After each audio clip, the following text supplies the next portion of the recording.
Na.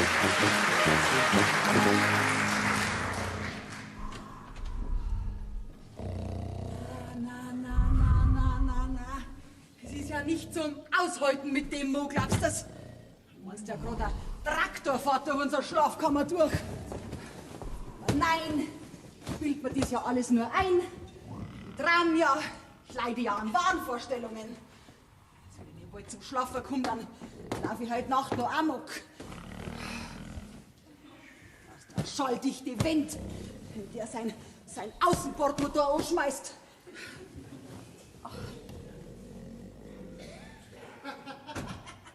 Herrschaftszeiten, das ist halt wieder eine Gaudi. Servus, Susi, bis morgen! Ha? Was ist denn? Gottes Willen, Mama, warum liegst denn du da heraus? Frag nicht so intelligent. Mach lieber deine Ohrwaschel auf. Was? Aube. Sägt der Papa wieder mal ein Sternholz? Wieder mal ist gut. Jede Nacht. Und? Warum schreist du jetzt eigentlich mich an? Weil du gerade da bist. Überhaupt, es ist 3 Uhr in der Nacht. Was? Schon? Du reg mich auch nicht auf, gell? Jetzt gehst in dein Bett, deine Abreibung kriegst morgen. Ich bin jetzt mir dazu. Das ist aber sehr lieb von dir, Mama, dass du mir bis morgen noch eine Schonfrist einräumst. Ja, bis morgen fällt mir nämlich leicht eine Ausrede ein. Schleich dich! Liebe Mama, darf ich dich so ganz nebenbei daran erinnern, dass ich bereits seit einiger Zeit volljährig bin? Ist mir wurscht, Lausbur. Also dann, gute Nacht, Mama. Gute Nacht.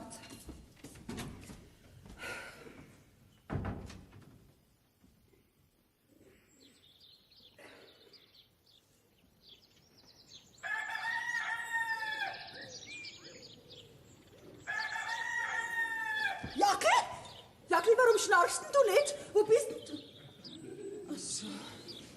Ich bin ja da heraus. Oje. War das wieder eine Nacht? Da spürst du jede einzelne Feder im Kreuz.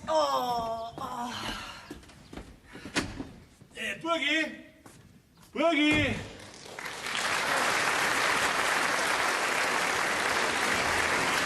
Was ist mit dem Kaffee? Kein Mensch da natürlich. Ah ja. Dafür bist du verheiratet, dass du die ganze Nacht allein verbringen kannst. Hey. Mama! Mama! Ich bin im Bad. Ist was passiert? Na, nix ist passiert. Ich wollte bloß fragen, ob der Kaffee schon fertig ist. Nein, setzen selber auf. Jesus, na. Du verbreitest wieder eine wohltuende Wärme um dich. Wie ein Kühlschrank. Berti, wenn du fertig bist, dann fährst du nach vorn, nach hinten, gell? Kümmerst dich ums Hai. Ja, wenn ich aufwache. Da bin ich aufwach. Du bist einmal ein sauberer Bauer. Respekt, jawohl. So mag ich's. Unser Postbote wäre vielleicht so ein Rimpfisch sein. Jeden Tag tut er die Zeitung in die nassen Geranien. Ne? Aber was ist denn? Jetzt fällt's gerade noch, dass ich das Frühstück auch noch machen muss. Morgen. Morgen, Weibi? Wie wär's mit Waschen? Was sagst du? Ah, waschen, ach so, waschen. Ja, freilich. Ja, ich wollte dich nicht bei deiner Morgentoilette stören, weißt du? Sag mal, hast du auch so gut geschlafen wie ich? Jackel, ich sag das jetzt seit 26 Jahren. Ich halte das nicht mehr aus. Ich möchte endlich mal eine Nacht wieder durchschlafen und nicht immer so einen lästigen Bettgesellen neben mir haben. Okay, früher hast du dich auch nicht gestört. Hast sicher schlecht geträumt, das putzt dir ein, das sind bloß deine Nerven. Ich hab überhaupt keine Nerven mehr. Vor allen Dingen nicht für so ein dummes Gerät von dir. Geh endlich mal zum Doktor. War ich doch erst vor 5 Jahren. Und, was hat der gesagt? Mein lieber Herr Hamburger hat er gesagt, wenn ich ein Mittel gegen das Schnarchen wüsste, dann würde ich es zuerst einmal bei mir selbst ausprobieren. Finden Sie sich damit ab, hat er gesagt. Aber ich finde mich nicht damit ab. Der Doktor ist gewiss nicht verheiratet. Okay, Weibi, jetzt hör doch auf. Geht, die Hauptsache ist doch gesund, sind wir. Du bist freilich gesund. Was sie? Pfeiferdeckel. Der Kaffee ist fertig. Aha. Na, was ist? Haben wir keine Schmalznudeln mehr von gestern? Nein, bloß noch ein Brot. Bei uns ist eine Stimmung wie an einem Karfreitag in Grönland, du. Und der Kaffee, der ist auch so dünn, dass er sich kaum von allein aus der Kanne raustraut. Wisst ihr was? Ich fahr jetzt in den Stadtnein und trink da meinen Kaffee. Da ist wesentlich gemütlicher. Heute? Und wer fuhrt die Hähne? Überhaupt bist du erst gestern mit einer Mordstromtüten heimgekommen, gell? Ja, und jetzt muss ich was umtauschen. Jetzt muss man's umtauschen. Deine Tochter. So geht deine Tochter mit meinem Geld um, gell? Du brauchst nicht alle 5 Minuten zum Himmel aufschauen, das weder heute schon. Ah ja, war doch gescheiter gewesen, ich hätte damals den Schrebermartel geheiratet. Wieso den Schrebermartel? Der schnarcht gewiss nicht. Ha, was ist? Nix. Wieso weißt du, dass der Schrebermartel nicht schnarcht? Hast du vielleicht mit dem einmal da... Fahr dann gleich, gell? Du, warte mal, lass mal sehen, was in der Tüte drin ist. Nix, Mama. Du hast für deinen Bruder Krawatten gekauft. Mama, das ist doch ein Bikini. Was ist das, ein Bikini? Ja. Also, Madel, wenn du das überhaupt anziehen kannst, dann nur bei uns daheim im Garten, gell? Jackel, jetzt sag halt du auch mal was. Auf alle blöd werde ich sein. Wer mit zwischen zwei Weiberleuten einmischen, nix da. Wir zwei sprechen uns noch, gell? So, morgen bei uns. Morgen Schwesterlein. Sag mal, was hast du denn in deiner Wundertüte drin? Boah, was ist denn das für ein heißes Gerät? Wintermantel wird Zeit. Boah, das ist ja ein Stringtanger. Was, ein Springtango? Oh, Mama, ein Stringtanger. Das ist ein Bikini. Ja, du, aber mit diesem knappen Teil wird's gescheiter sein, du legst ihn ins hinterste Eck von unserem Baggersee. Ja, außer du nimmst vielleicht noch 2-3 Kilo ab. Ja, dein Susi kann sowas natürlich nicht anziehen. Wart, du wolltest doch was umtauschen. Ja, wollt ihr. Der Tanga ist mir zu groß. Deine Erziehung, Frau. Du sagst halt am besten gar nichts mehr. Was war mit dem Schrebermartel? Sprich! Also, das brauche ich noch nicht in aller Früh. Ich geh schon mal raus dabei, gell? Ah, du, Dad, wie schaut's eigentlich aus? Können wir morgen schon einfahren? Ich darf gerne einen Tag zuwarten. Gut, wenn's meinst, dass uns wieder das ganze Heu zusammenringt, wie letztes Jahr. Aber mir kann's ja recht sein. Du bist ja der Chef. Noch. So, und jetzt zu dir. Warum, wann und wo hast du den Schrebermartel nicht schnarchen hören? Mein Gott, das war doch bloß so ein Gedanke. Nach 26 Jahren Ehe denkt man nicht plötzlich an einen anderen. Ich war dir immer, ich war dir immer treu. Nacht für Nacht bin ich an deiner Seite gelegen. Und hast geschnarcht. Die Wiesinger Rosa, die würde mein Schnarchen mit Wonne ertragen. Ja, wenn's mich nur gekriegt hätte. Was? Die Wiesinger Rosa, die jetzt ausschaut wie ein gestrandeter Pottwal. Nur nicht spotten, das ist nur eine kleine Schilddrüsenüberfunktion, gell? Die hat mich sehr begehrt damals. Ja, sie begehrt mich auch heute noch. Ist schon recht, Jackerle. Ich weiß ja, dass wir uns immer treu waren, gell? Na, da wäre ich mir an deiner Stelle nicht so sicher. Und wenn's die noch so anstrengst, ich glaub's dir nicht. Jetzt machst du wieder ein anderes Gesicht, als wie so ein saurer Hering. Du, ich hab da was gelesen, dass man sich in der Apotheke was kaufen kann, so eine Anti-Schnarch-Vorrichtung. Weißt du, da muss man sich das Kinn so aufbinden. Fraule, aufbinden wäre mir ich was, Frau Fraule. Sonst noch was? Jackel, wenn's du normal Schnarcher darfst, aber nein, du röchelst, du grunzt, du schnaubst, du wirst sogar. Okay, schau am Hintersee seine Rose auf. Die nur mal selber hören kannst. Ja, schlaf halt, dann hörst du das nicht. Was heißt da lästiger Bett gesehen? Früher war er da auch nicht lästig. Ja, gar nicht nagen, hab ich hinschlupfen können zu dir. Das gehört jetzt nicht noch her, gell? Jetzt, wenn's dir bald was unternimmst, dann schlaf ich wirklich draußen in der Knechtkammer. Oh, Fraule, dass die Grauen zum Bett überall einen Rund verzeihen kann, bei denen stimmt was nicht, die schlafen getrennt. Ja, aber sonst noch was. Außerdem habe ich das Thema satt bis darauf. Ich gehe in den Stall aus und weißel den aus. Warum auf einmal? Damit es in Zukunft draußen ein bisschen wohnlicher ist, wenn ich draußen schlafe. Ja, das war gar keine schlechte Idee. Was machen jetzt Sie? Der wird jetzt die Hähner fordern, weil das Fräulein Tochter wieder keine Zeit hat. Traurige Zeiten sind das, traurig.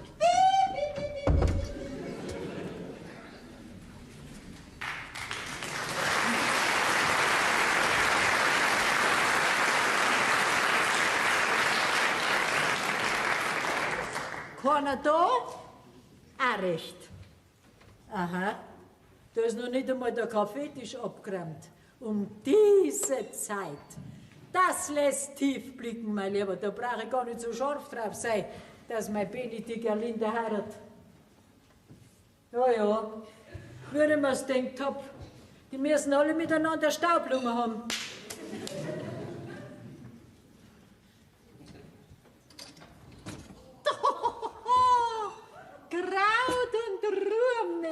miteinander. So eine geschlamperte Wirtschaft.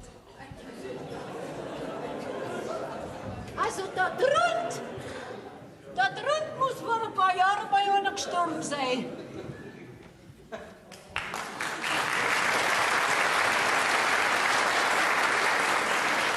Ja, da, schau her.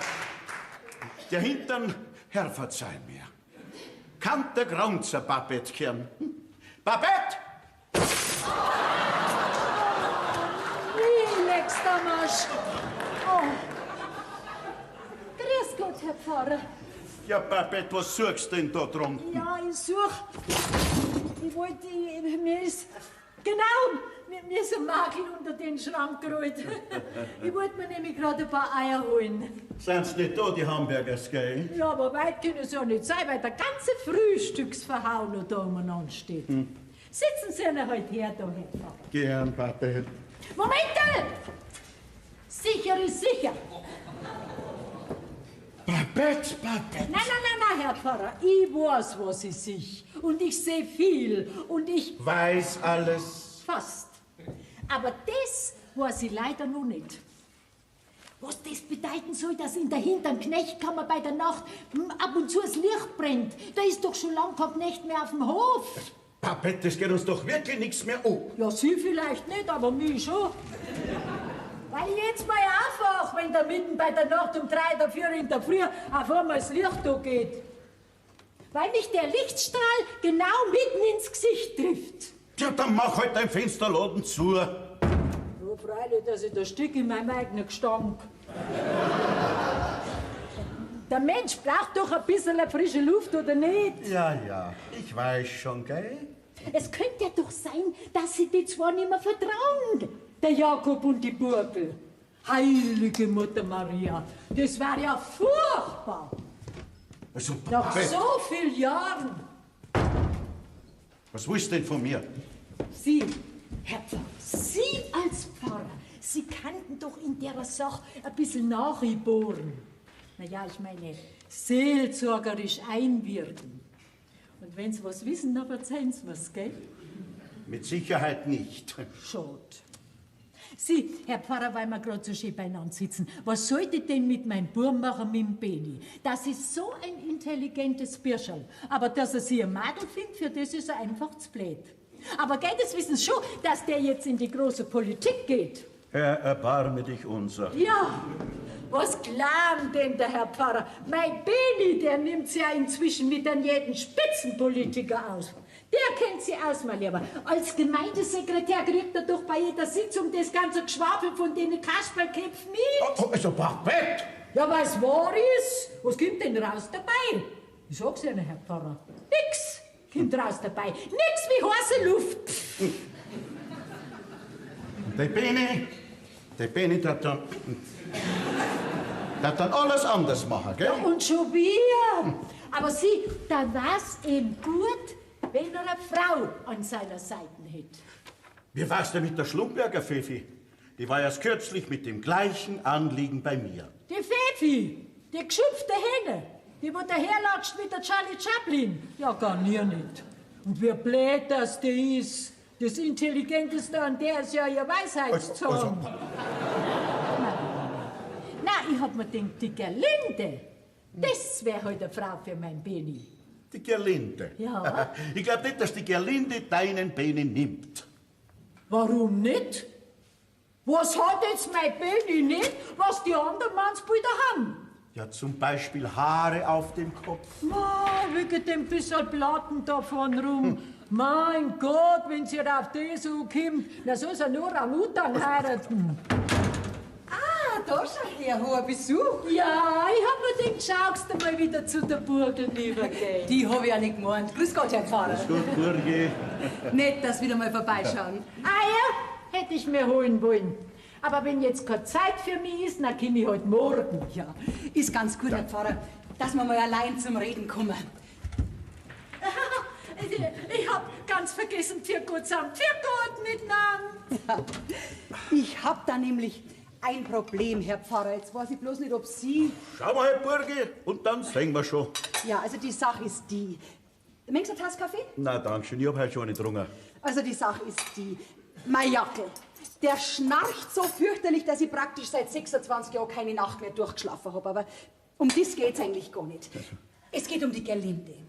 Ja, also, die Gerlinde, die ist doch mit dem anderen Andi beieinander. Und die zwei, die wollen auch heiraten. Und jetzt überlege ich halt Tag und Nacht, wie ich das rausbringen kann, ob der Andi, ob der auch schnarcht. Herr Burgi, ich verstehe dich nicht. Ja, ich habe seine Mutter schon gefragt, aber die hört das natürlich auch nicht.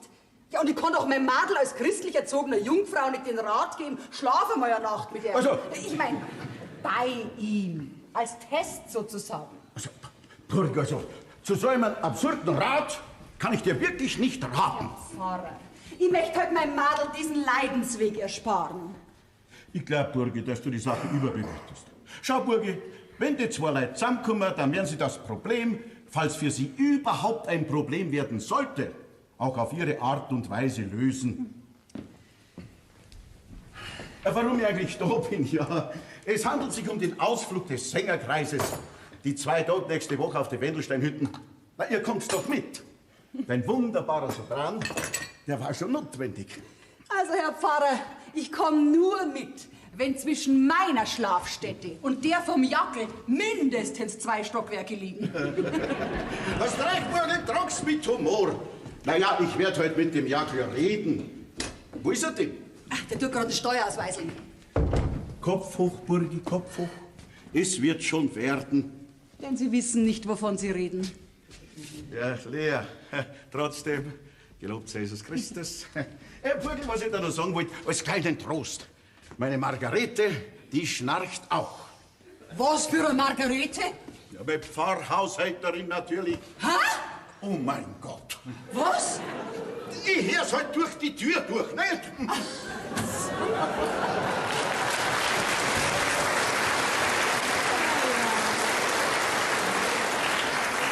Die Tür. Naja, wollen wir sie mal glauben. Herrschaft, jetzt muss das Madel mal heimkommen, sonst schäbert's im Schachtel. Ein stures, bockiges, unverschämtes Mannsbild, den will ich gar nicht mehr sehen. Ja, Gerlinde! Ja, da hast du mich gefragt worden. Ich mein, weil du so neidisch an mir vorbeigerannt bist. Du bist das, Beni. Was willst du denn? Ja, Gerlinde, du weißt doch die neueste Sachlage noch gar nicht. Vor dir steht der Politiker der Zukunft. Ja. Was für ein Politiker? Pass auf, wenn man mir es auch nicht ansieht, aber in mir, da schlummern Kräfte, die es mit aller Gewalt zur Verwirklichung drängen. Kannst du mir folgen? Nein.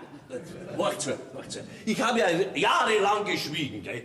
Habe oft im innersten Leiden das hirnlose Geschwafel von unserer Gemeinderäte angehört. Aber jetzt, Gerlinde, jetzt wird gehandelt. Verstehst? Nein. Pass auf.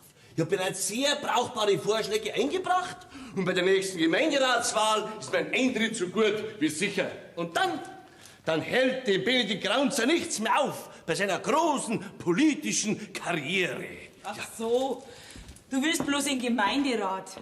Ja, nicht bloß. Das ist ja erst der Anfang, mein Liebe. Ich habe bereits ein 50-Punkte-Programm ausgearbeitet. Ja, das werde ich dann den Herren vorlegen. Und ich sag dir was, meine Ideen sind dermaßen sensationell, dass die alten Schnarcher alle vom Hocker runterhaut. Und dann müsst ihr zu meinem Teufel zugehen, wenn ich nächstes Jahr nicht Bürgermeister wäre. So schaut's aus. Ja. Du und Bürgermeister. Lach. Ich kenne eure Meinung über mich, gell? Aber trotzdem, Gerlinde, dir werde ich mich anvertrauen. Pass auf, ich habe mir ein großes Lebensziel gesteckt. Die 3 großen B. Die 3 großen B? Ja, Birnberg, Bonn, Brüssel. Also, mehrer willst du nicht, ha? Was?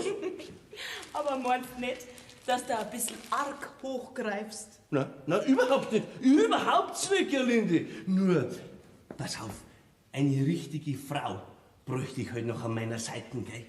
Beni, du bist wirklich ein lieber Kerl, aber du kennst doch meine Einstellung. Ja, schon, aber Einstellungen lassen sich doch ändern. Kannst du dir das jetzt nicht vorstellen, ha? Du, die First Lady von Birnberg. Mein Beni, was du von mir erwartest, kann man nicht erzwingen. Ach so, ja. Ja, ich weiß schon, aber solltest du deine Meinung jemals ändern, ich bin immer für dich da, Gerlinde, gell? Ja, es sei denn, da baue mich einmal der Schlumberger Fifi. Was? Ja, du, das sollst du mal sehen, wie sie die aufbrisselt, wenn sie mich sieht. Und du, die steht auf mich. Ja. Die kann mich gar nicht mehr da wehren. Ja, warum nimmst du das dann nicht? Ja, weil ich halt... naja, nichts für ungut. Jetzt geh ich heim und putz meine Mutter zusammen, dass die mir in ihre Fußpantoffeln nicht passt. Die geschafften Huberin, die Ratscher, die, verstehst? Ja, was kann denn deine Mutter dafür? Ja, hergeschickt hat sie mich zu dir und hat gesagt, pass auf, Beni, hat sie gesagt, heute wird sie weich. Pfeifendickel. Also nichts für ungut, Gerlinde, gell? Aber, gell, wenn ich einmal meine Dienstreisen mache, so von Birnberg nach Bonn und Brüssel, dann soll er da vielleicht stingen, gell? Aber schon wieder, das sag ich dann.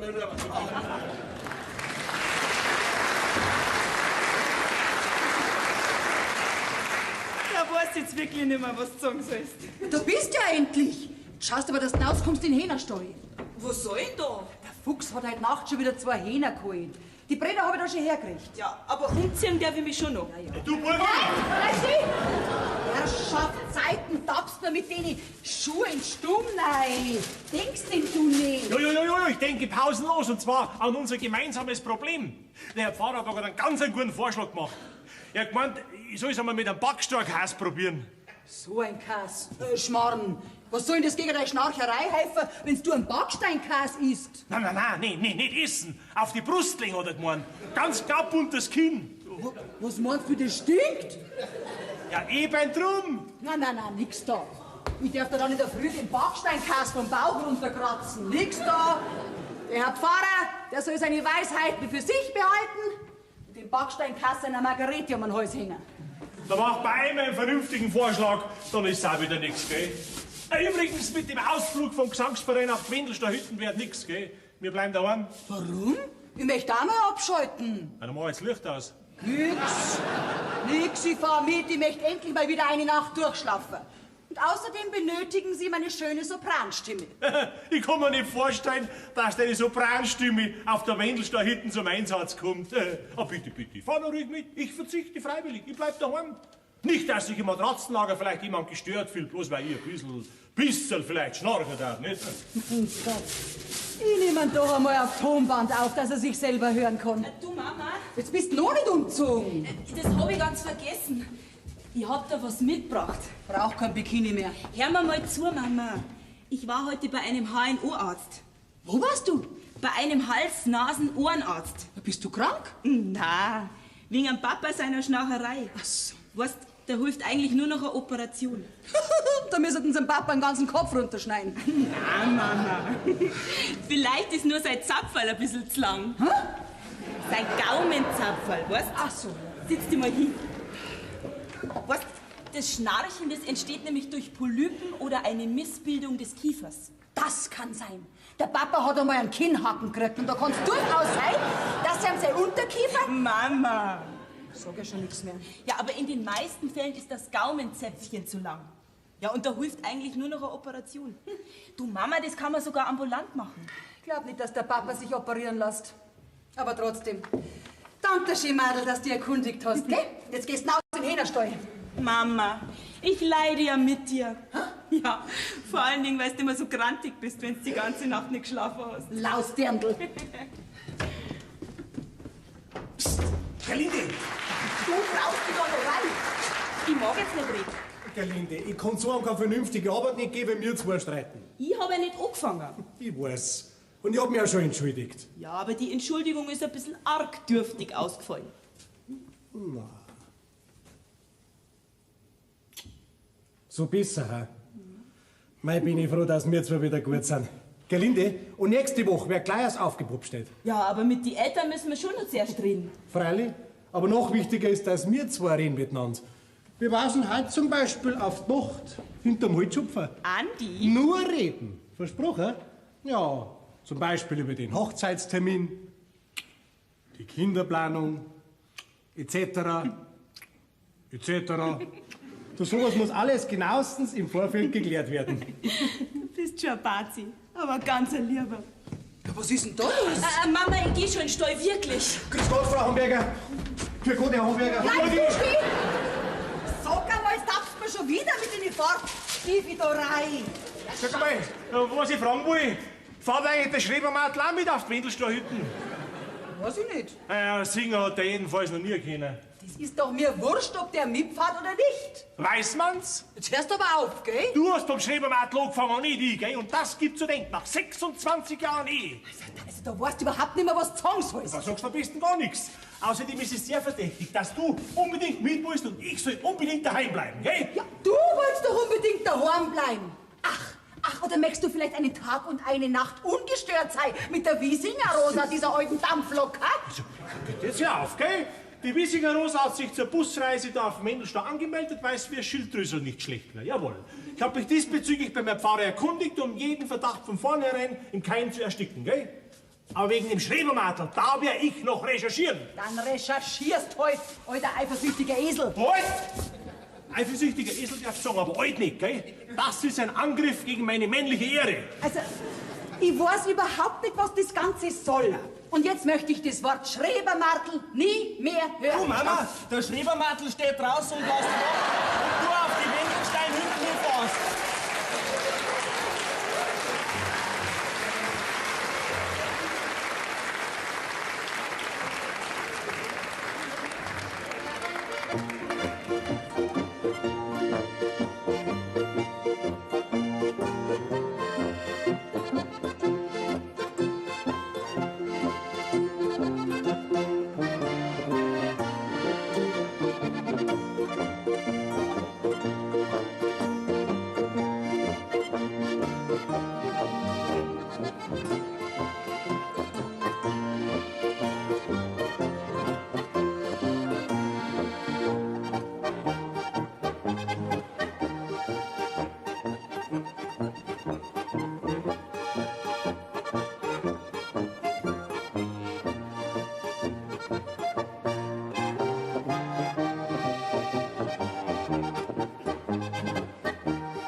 Chorprobe hätten wir uns auch sparen können.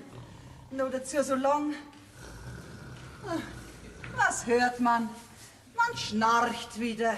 Naja, Jackerli. Jetzt habe ich 26 Jahre ausgehalten. Werde es die nächsten Jahre auch noch aushalten. Das kommt ja gar nicht von da. Von Berti auch nicht. Das kommt ja von der Gerlinde ihrer Kammer. Seit wann schnarcht denn das Mädel? Das ist ja gar kein weibliches Schnarchen, das ist ja ein Mannsbild. Jackel? Jackel? Was ist denn los, brennt's wo?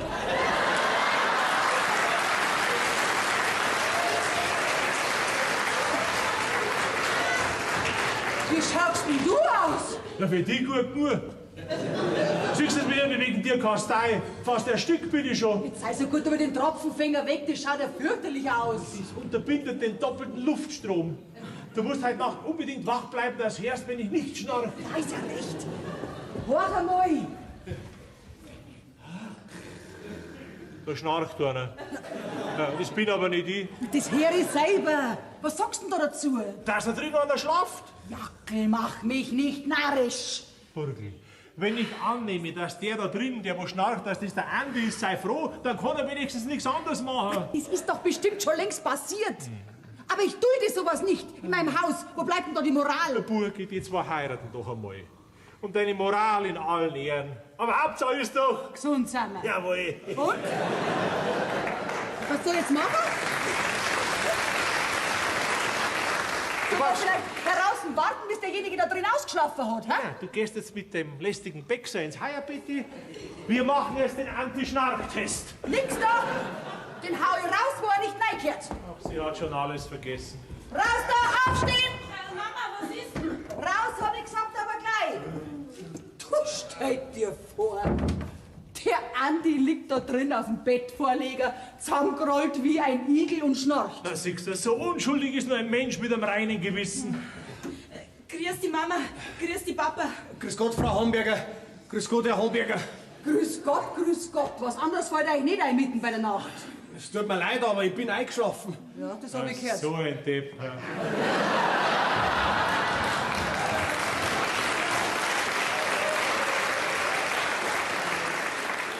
Wenigstens weiß ich jetzt, dass der auch schnarcht. Oh, willkommen im Club! Sonst habt ihr mir nichts zu sagen? Mama, er kann nichts dafür. Wir haben uns draußen nur ein bisschen unterhalten, ja.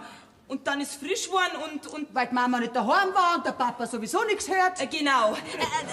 Na, wir wollten noch ein bisschen Musik hören. So. Musik hören, sagt man jetzt da dazu. Sag doch du auch mal was. So. Musik hören, sagt man jetzt dazu. Man lernt nicht aus, gell? Seid doch besser Start. Und? Von dem bisschen Musik hören, da haben wir dann im neuen Monat so einen hupferten Viertelpfünder im Haus. Das kenn ich schon. Nein, wirklich nicht. Frau Homberger, wirklich nicht. Wir haben bloß ein paar CDs aufgelegt und nachher bin ich halt leider eingeschlafen. Ja, da war ich auch eingeschlafen. Komm, Frau, Entwarnung, wir gehen ins Bett. Um Gottes Willen, Papa, was hast denn du für ein Geschwür am Buckel? Das ist ein Tennisball. Den haben wir mir aufgebunden da hinten, verstehst du, damit ich nicht am Rücken liegen und einschlafen kann. Druckt saumäßig, oje. Also auf Ideen kommst du, glaubst das? Und ihr zwei, jetzt heiratet halt endlich einmal. Obwohl, Gerlinde, du hörst, er schnarcht, gell? Und du weißt den Leidensweg deiner Mutter. Das macht mir nichts, Mama. Ich liebe ihn. Ja. Liebe macht zwar blind, aber nicht taub. Kein Problem, Andi. Bedarfsfall leicht, ich hab meinen Tropfenfänger. Au. Es schleicht sich einmal. Ich möchte keinen Markttag abhalten mitten bei der Nacht. Sposel, gute Nacht. Gute Nacht. Gute Nacht, Frau Homberger. Nacht. Gute Nacht, Herr Homberger. Und nichts für ungut. Andi, Ja? zieh deine Schuhe oder ist es kalt? Gute Nacht. Nicht besser, Papa. Ich bin dir doch nie besser. Und der Mutter hat anscheinend ein sehr kurzes Gedächtnis. Nacht, Madel, schlaf gut. Du hörst jetzt einmal auf, so zweideutig reinzureden. Jetzt komm. Ja, jetzt gehen wir. Jetzt kommt die Nacht der Entscheidung. Du warst mir ja wieder eine große Hilfe. Heute kann ich Volk sehen, sonst legen wir doch noch einen Backstockhaus auf die Brust. Na, was muss das nicht?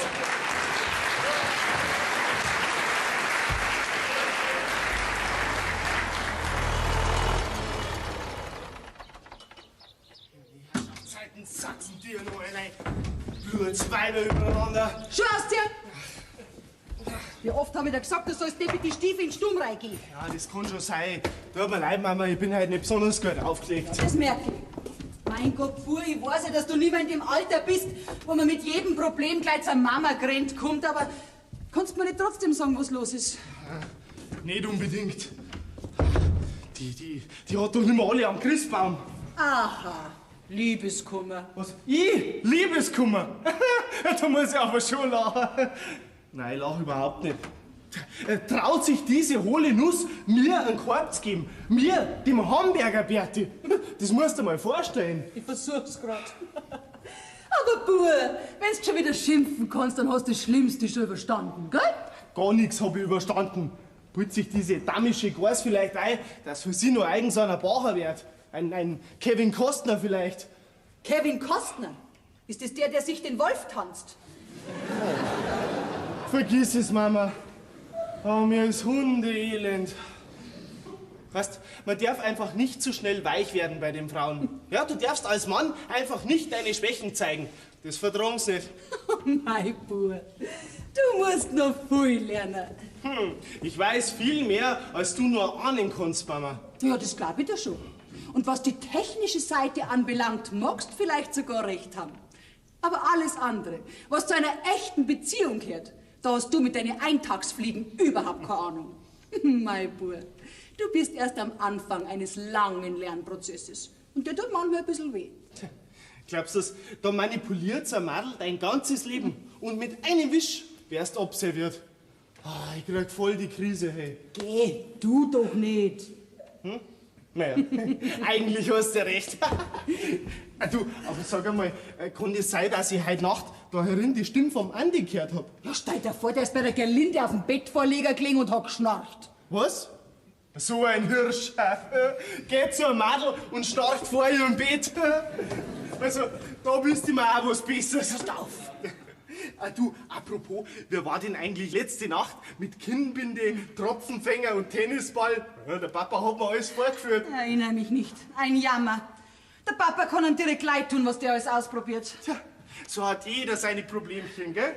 Ich die meinigen und du die deinigen. Aber das sagt der Papa immer so schön. Hauptsache gesund sind wir, jawohl.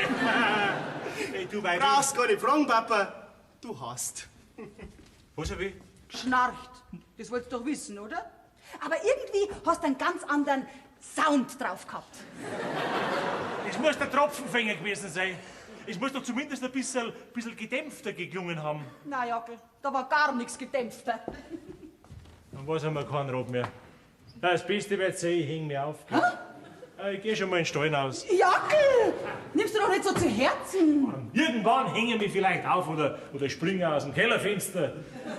Vorläufig weißelt ihr meinen Stall weiter. Wieso streichst jetzt du auf einmal einen Stall? Weil ich mir entschlossen hab, dass wir wieder ein paar Milchkühe her tun. Wieso? Die haben wir doch alle verkauft, weil es nicht rentiert. Ja, das weiß ich selber auch. Aber dann können wir wenigstens unser Verein 2 selber verfordern. Aha. Und wer macht die Arbeit? Ja, du natürlich. Natürlich.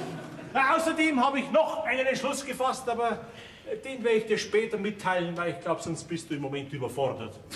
Noch ein Entschluss. Na, da bin ich gespannt, was das ist.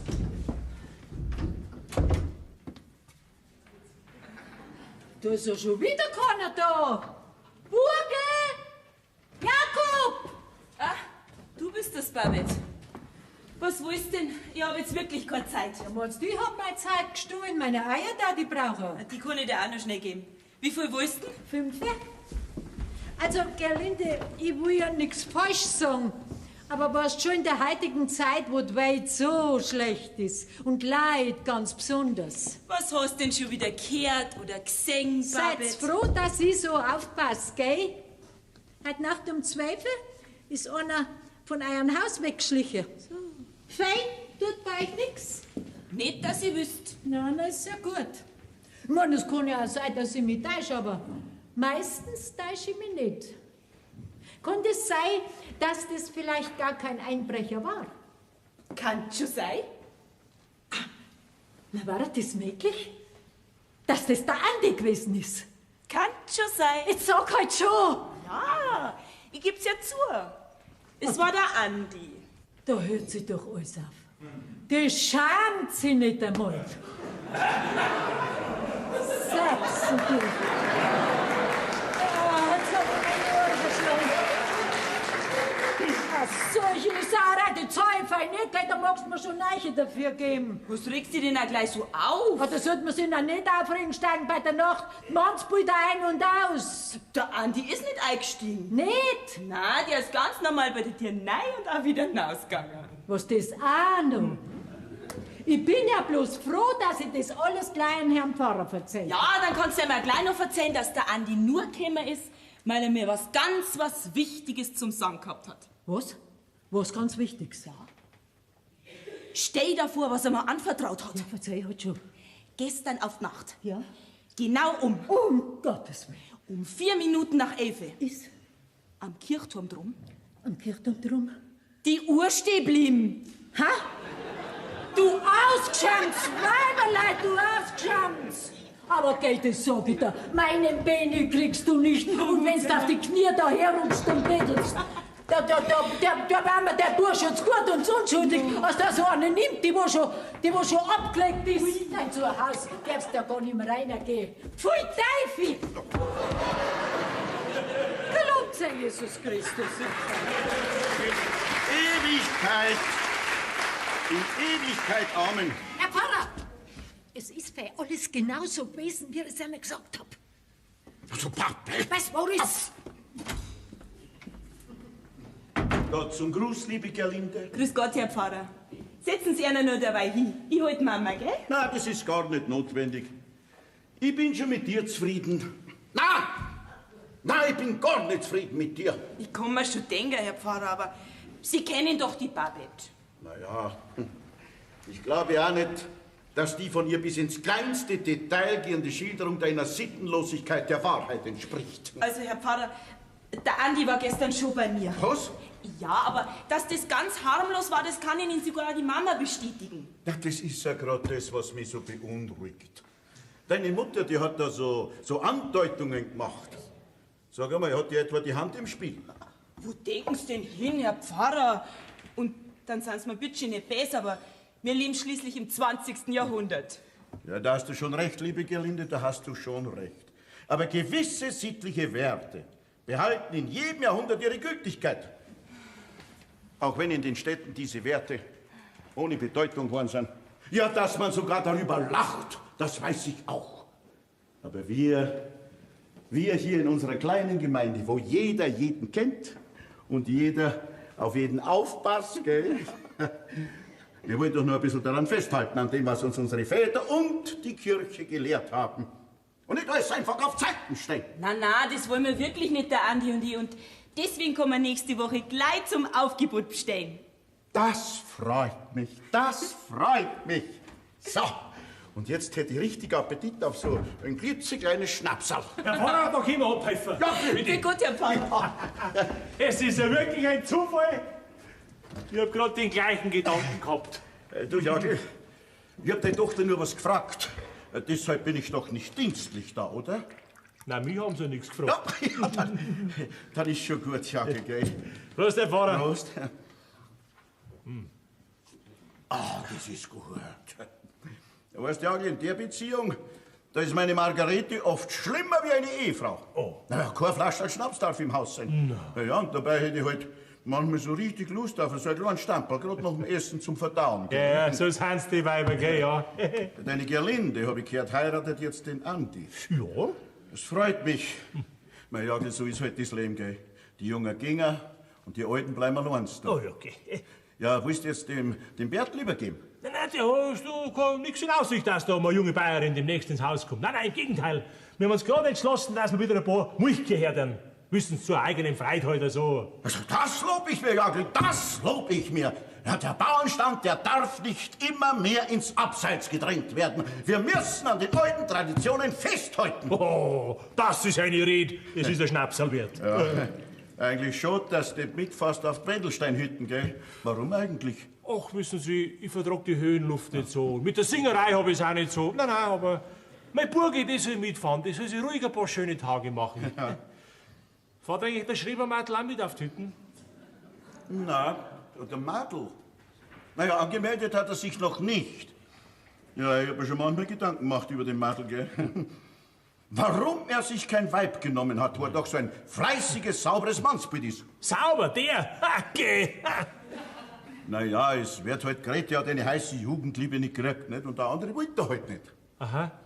Und den Namen von dieser heißen Jugendliebe weiß man nicht zufällig. Ja, nach so langer Zeit, wen interessieren da noch Namen? Ja, mich? Was? Nein, mich nicht, Herr Pfarrer. Manfred. Also, dann geh ich. Nein, Herr Pfarrer, vielleicht nur ein Schnapsal. Ha?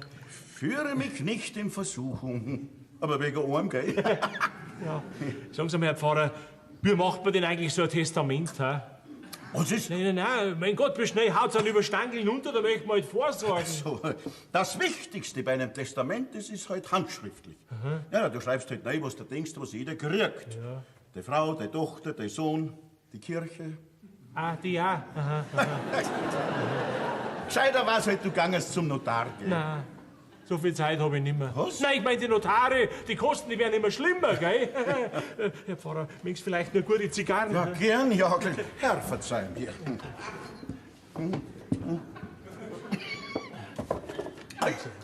Ich wär's halt... Ist ja gut, ist ja gut. Ich wär's halt dann nach dem Nachtmahl rauchen, gell? Ja. Das sollte man jetzt nicht glauben, gell? Das hat zwar so Stamperl so in die Knochen fahren, Ja, gell? wenn man leer Magen hat, dann kann das schon passieren, gell? Ja, daran wird es wohl liegen, gell? Oder kann es sein, dass ich mir ein bisschen verzeiht habe?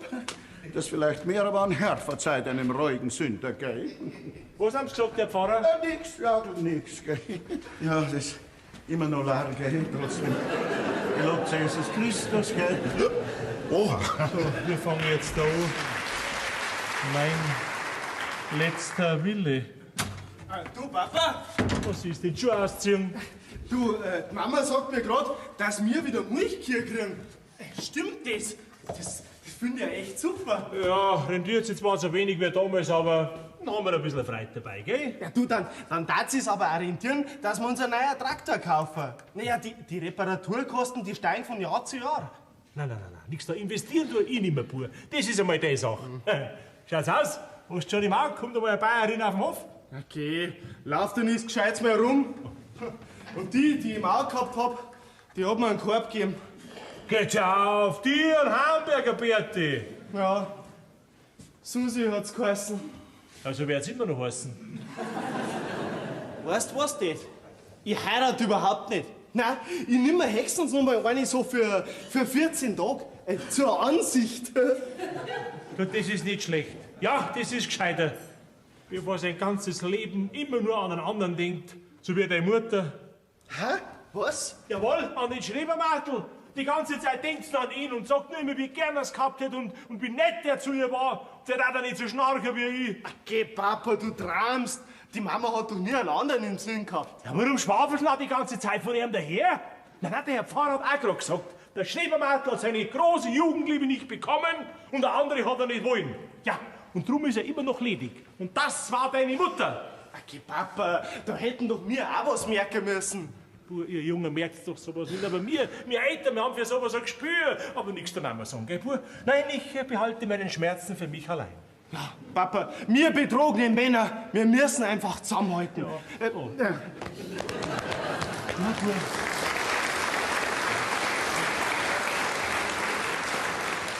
Ja gut, damit alles in Ordnung hat, mache ich jetzt mein Testament. Was? Ja, mein Testament. Mein letzter Wille. Die stören mich nicht, ich muss mich jetzt sammeln, gell? Papa, übertreiben brauchst du aber auch nicht. Nicht, ich muss mich jetzt konzentrieren. Nein, das glaubst du doch alles gar nicht, das gibt's doch gar nicht. Du aber, Papa, ich mein, wenn du gerade beim Testament bist, den Baugrund am Wald und den vermachst du schon mir, gell? Geht schon los. Also, was haben wir bisher geschrieben? Mein letzter Wille. Ich herein. Jakob, grüß dich, bist du da? Ja. Nein, ich bin nicht da, das siehst du doch. Stör mich nicht, ich schreib gerade mein Testament. Was? Da wartest du aber gefälligst bis du stirbst, gell? Du, da schaut dir das lieber um. Das ist viel interessanter, gell? Und wichtiger. Was möchtest du mit den Wisch da? Ja, freilich, an dir geht ja die Entwicklung vorbei. Du bist über den großen politischen Umbruch in unserer Gemeinde noch nicht informiert. Umbruch? Wieso Umbruch? Ja. Und richtig gleich einmal darauf ein, dass du bei der nächsten Bürgermeisterwahl dein Kreuzel unter meinen Namen hinmachst. Hä? Ja, komm, mach wieder zu, doch weiter. Und hinsichtlich dieser Tatsache habe ich bereits ein Programm gezielt auf die Belange von unseren Bauern ausgearbeitet, das ich dann gegebenenfalls einmal in Brüssel vorlegen werde dann. Ja, sag einmal. Ja, bist du jetzt total größenwahnsinnig geworden? Weder noch? Jakob, ich kann nur immer wieder wiederholen, dass in unserem Gemeinderat ausschließlich Makulatur geredet wird. Ja, und dass der Gesichtskreis dieser betreffenden Herren erschreckend beengt ist. Ja, mein Lieber, da schau her, bitte, da lies. Wo haben wir's denn? Da, bitte. Die europäische Schwemme drückt die Preise und bringt unsere Landwirte an die Grenze des Ruins. Ja, das ist nicht schlecht. Ist das auf dem Mist gewachsen? Teilweise. Man ist ja schließlich informiert, gell? Und hast du nicht erst kürzlich selber geschimpft, dass sich eine Viehhaltung überhaupt nicht mehr rentiert, weil die EU die Preise so druckt? Und dann weißt du heutzutage auch gar nicht mehr, was du alles auf dem Teller hast. Oder glaubst du vielleicht, ich fries diesen Genkas oder sonst so Mist, den die auf den Markt schmeißen? Und ausgerechnet du musst das jetzt ändern. Ja, freilich. Und dann muss er mal anfangen. Vom Schimpfer allein kann man nichts ändern. Jakob, und das ist auch nicht das Einzige, was ich anpacke. Da, bitte, da haben wir Punkt 26 zum Beispiel. Wir haben die Verpflichtung, mit allen uns zur Verfügung stehenden Mitteln dagegen anzukämpfen, dass unsere Äcker und Wiesen vom Immobilienhain zu Bauland erklärt werden und dass das letzte grüne Fleckerl Erde auch noch gnadenlos zubetoniert wird.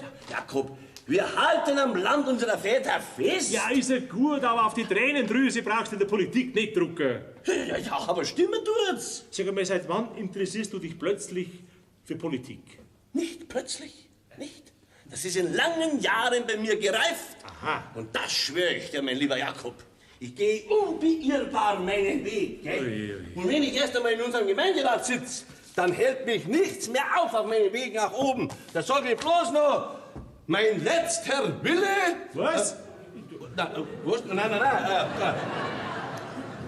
B.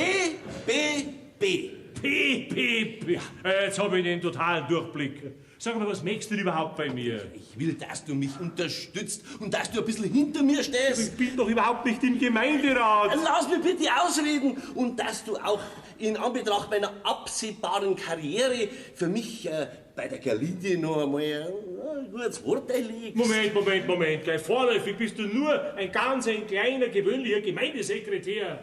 Aber nicht mehr lange. Ja, das ist mir wurscht. Und selbst wenn du mal Bundeskanzler sein solltest, in die Herzensangelegenheit meiner Kinder misch mich nicht rein. So, und sonst noch was? Und ich hab geglaubt, du bist mein Freund. Das finde ich auch. Wenn du kandidierst, dann weihe dich auch.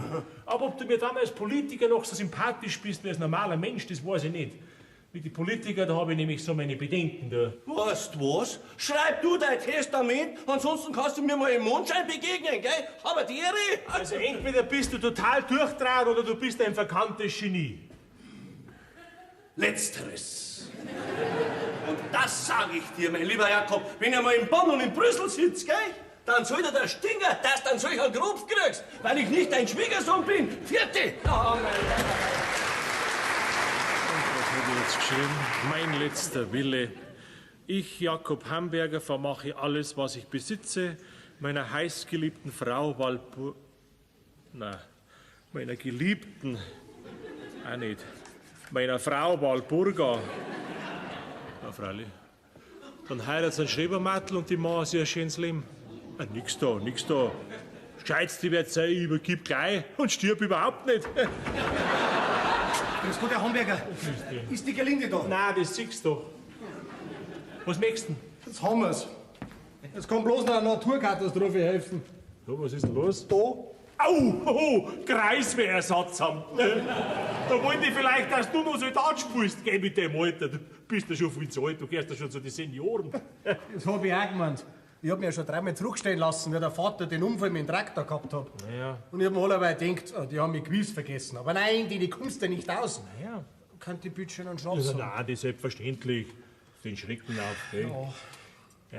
Gut, ich meine, um die Grundausbildung wärst du nicht rumgekommen, gell? Ja, oder du machst eine Ziffi. Was? Da kommen wir auch noch blöder vor. Ausgerechnet jetzt, wo wir heiraten wollten. Ja, da kommen wir bestimmt bloß alle 2 bis 3 Wochen einmal ein paar Tage heim. Sei froh, das hält die Liebe frisch. Glaubst du, dass ich kann alles kurz und klar sagen, so ein Wort hab ich? Nein, aber nicht bei mir, gell? Da gehst du gefälligst heim zu dir, ja? Ich mag aber nicht. Ich desertiere. Andi, du bleibst hier. Du kannst mal da kommen.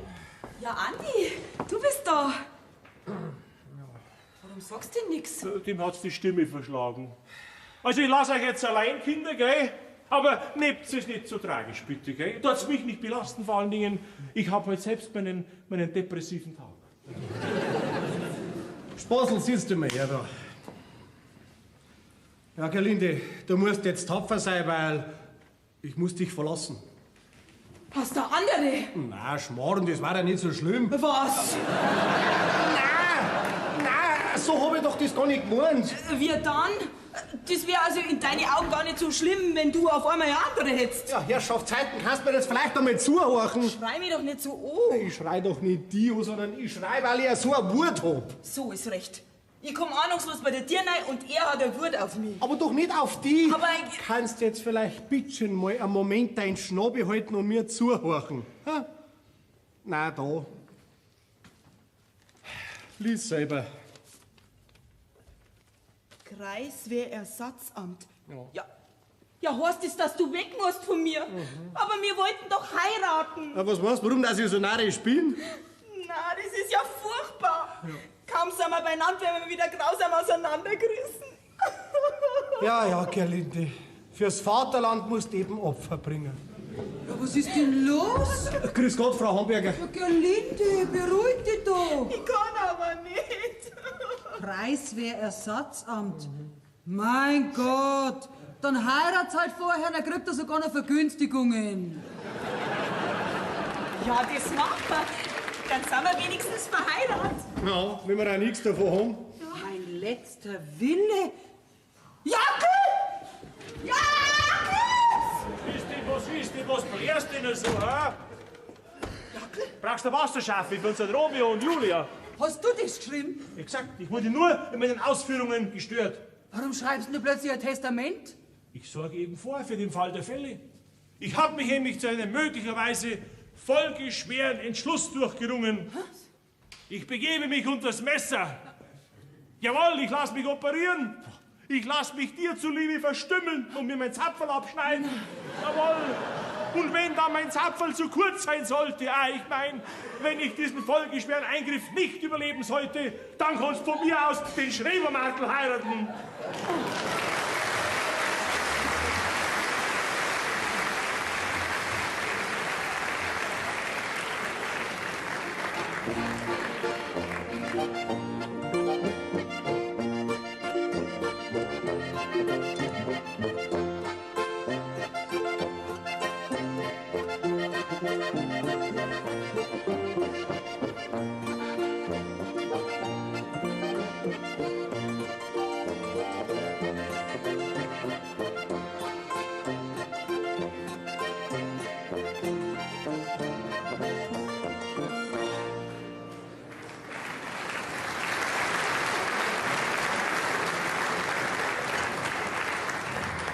Nein, ich mag nichts.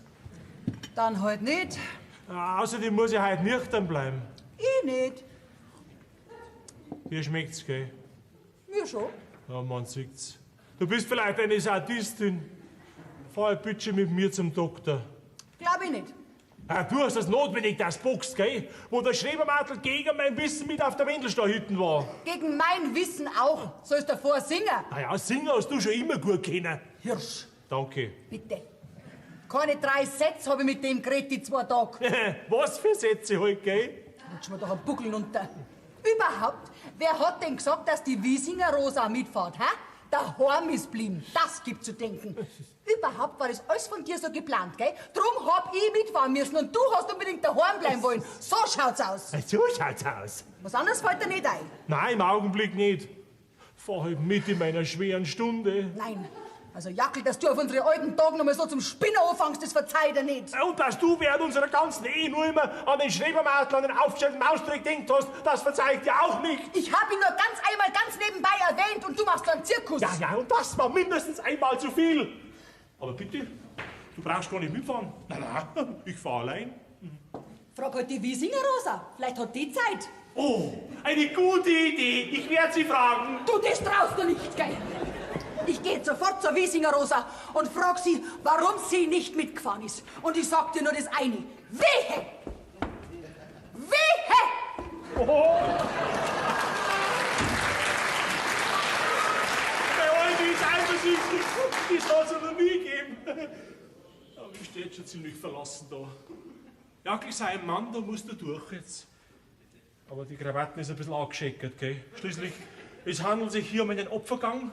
Da muss ich schon was Gedeckteres tragen. Da ist nie einer da, jetzt gehen jetzt halt schon rein da, Herr Pfarrer. Babette, was soll ich denn da herin? Das geht uns doch wirklich nichts mehr an. Ja, Sie reden Sie leicht, Sie erfahren ja alles im Beichtstuhl.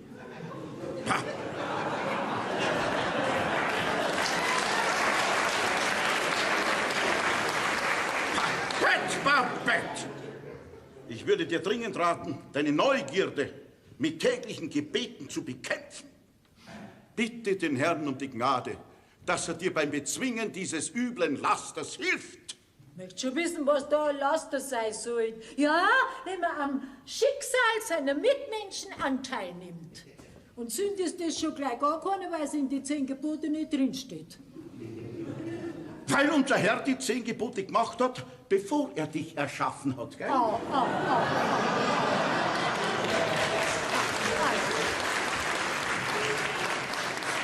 Herr Pfarrer, das war aber jetzt nicht sehr schön von Ihnen. Papa, du bist sicher eine gute Seele. Gell, das bin ich. Aber? Nix aber, babalabab. In diesem Haus geht auf jeden Fall einiges vor sich, was nicht mit rechten Dingen zugeht. Sitzen Sie einmal hier, Herr Pfarrer.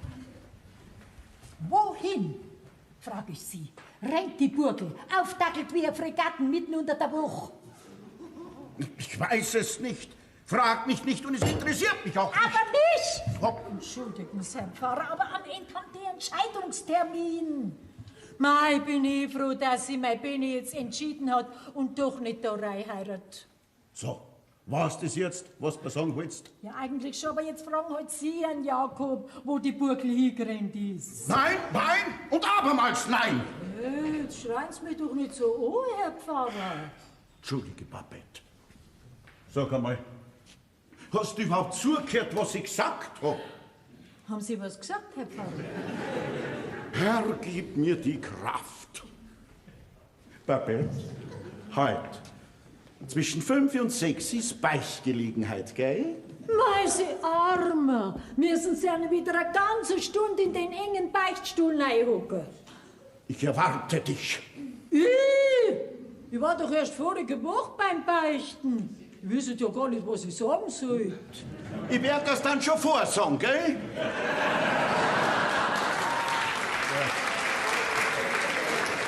So habe ich mir ja gleich gedacht. Herr Pfarrer, haben Sie einen Flachmann dabei? So. Also zwischen 5 und 6. Sie, das ist Vernötigung, nein? Ich werde schon ein bisschen passen. Was möchtest denn du schon wieder da? Wo ist denn dein Alte hingerannt mit Feuerwehr? Wahrscheinlich zum Brandherd. Was? Ja, wirklich nicht, ich werde nicht hirten, ich bin doch nicht neugierig. Aber Gehst du auf eine Hochzeit? Weißt du gar so noch, wie beieinander bist? Oder am Ende gar auf ein Leich? ja, wenn du nicht gleich schleichst auf die Deine. Was hast du jetzt gesagt? Du musst ein bisschen deutlicher reden, man versteht dich ja so schlecht. Ja, Gott sei Dank. Eigentlich wollte ich ja in das Haus gar nicht mehr reingehen, gell? Weil mir der Gerlinde gar so eine freche Rede gegeben hat. Aber man ist ja nicht nachtragend, gell? Leider, gell? Was? Jetzt haben sie es gossen, die Rimpfiger. Nein. Sonst noch was? Ja, du stell dir vor, mein Benni hat sie versprochen. Ah, was hat er denn schon wieder verkehrt gesagt? Ach, geht doch nicht das so versprochen. Mit der Schlumberger Pfeffi hat er sie versprochen. Ist das nicht ein Frei? Mein herzliches Beileid. Dankeschön. Was? Herzlichen Glückwunsch, wollte ich sagen, ja. Eben. Jetzt wollen sie natürlich so schnell wie möglich heiraten, die zwei. Wieder 2 lebenslängliche. Okay, ist doch alle wieder schön. 2 liebende Herzen haben sich vereint. Ja, der Depp hat eine gefunden. Was? Es ist nett, der hat eine gefunden, gell? Ja, gell? Sagst es halt der Burgel auch, gell? Und wegen Hochzeitsgeschenk, da soll es nach mir fragen. Ah, ja. Die jungen Leute brauchen ja so viel. Also, Vierte gut. Jesus, ich wollte jetzt noch ganz was Wichtiges sagen. Vor lauter Freude ist mir's entfallen. Ja, wenn du es einmal findest, hebst du es halt auf, gell? Bist du ein Spaß? Ja. Ja,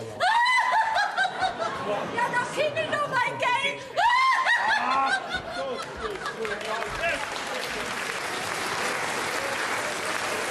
Guck noch mal, da bin ich nicht mehr da. Ja, so ein Blärer, Luder, so ein Blärer. Tschüss, ausziehen. Papa, ich hab gemeint, ihr seid schon lang weg. Ja, wollte ich ja, aber deine Mutter hat sich noch nicht entschließen können, ob sie mich bei meinem Opfergang begleitet. Also weißt du, Papa, langsam ist es schon fast läppisch, was ihr da für eine Schau abzieht. Das ist keine Schau. Sie hat mich im Innersten meines Herzens tief getroffen. Puh, fahr halt du mit auf meinem letzten Gang. Ich? Na, tut mir leid, also ich hab heute wirklich keine Zeit. Auch du, mein Sohn. Mein Sohn, du sitzt auf meinem Stühlchen, trinkst aus meinem Tässchen. Entschuldigung, bleib. Vielleicht ist es ab heute Abend alles schon deins. Vielleicht gehört ab heute Abend alles schon dir. Papa, in ein paar Stunden seid ihr ja wieder da. Möglich, aber nicht sicher. Ganz gewiss sogar. Das ist doch bloß ein kleiner Eingriff. Es wird aber schon ein Verblutze dran. Aber an was anderem, Papa. Was ist? Können wir fahren? Und du möchtest mitfahren? Woher plötzlich dieser Sinneswandel? Bist fertig? Nein, ich fahr nicht, bevor ich Klarheit hab. Ach, Jackel, ich hab dir Unrecht getan. Ich war nämlich jetzt bei der Wiesinger Rosa. Du bist völlig unschuldig. Ja, das weiß ich schon lang. Ja. Hier ist nämlich in der Früh vor der Fahrt die Brücken runtergebrochen. Und so hätt's gewiss nicht mitfahren können. So, du hast also den Beweis meiner untadeligen Treue gebraucht. Pfui, schäm dich, ich fahr allein. Nein, ich fahr mit, nicht, dass man noch zusammenbrichst beim Es ist mir Heimfahren. wurscht, mein Sohn, leb wohl. Leb wohl. Lebt alle wohl. Warte, ich fahr mit! Hinter mir. Guten Morgen, Berti. Morgen. Mein Gott, na, und sie macht auch wieder ein Gesicht wie 7 Tage Regenwetter. Kann man die halt vielleicht noch zu einer anständigen Arbeit brauchen? Glaubst du es? Du hast wirklich ein Gemüt wie ein Schaufelbagger. Meinst du, dass die Trennung für mich so einfach ist? Geh, jetzt wart's doch erst einmal ab. Wer sehen, die nehmen den gar nicht mit seinen Blattfürs. Ja? In ein paar Tagen ist der wieder da. Weißt, du kannst auch noch blöd daherreden. Ja, dafür bin ich auch dein lieber Bruder. Sag einmal, glaubst du, dass an der Geschichte mit dem Schrebermattel was dran ist? Schmarrn. Genauso wenig wie an der Geschichte mit der Rosa. Ja, merkst du nicht, wie sich der Papa in der Dulderrolle gefällt? Also, wenn's mich fragst, dann ist es nur so ein kleines Eifersuchtsspiel von denen zwei. Und eigentlich ganz lieb. Na, ich weiß nicht, aber gar so lieb hat sich das gerade nicht angehört. Na, aber vielleicht hast du ja recht. So, und jetzt auf geht's hinter zur Hütten Winterholz ablagen, komm. Da ist ja doch wer da.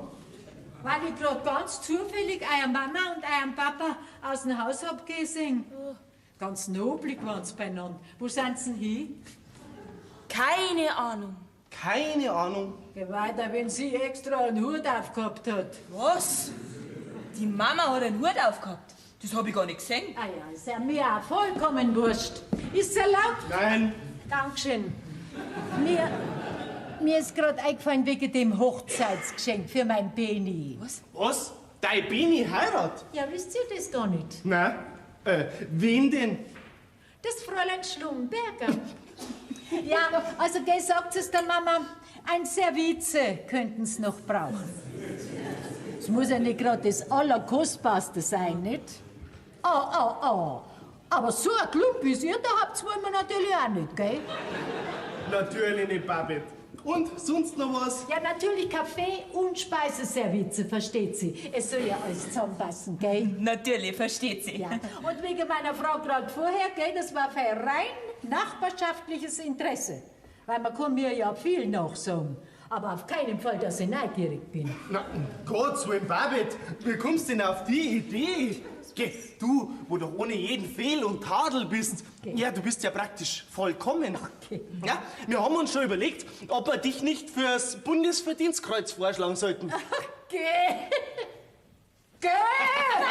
Ich lass mich doch von euch Jungen mir's nicht pflanzen! Eine solche Unverschämtheit, dass wir da noch nicht vorkommen. Er im Kommunionsanzug, als ihm in Trachtenhirtel und am Bus haben sie auch genommen. Aber da komm ich dahinter, verlasst euch drauf.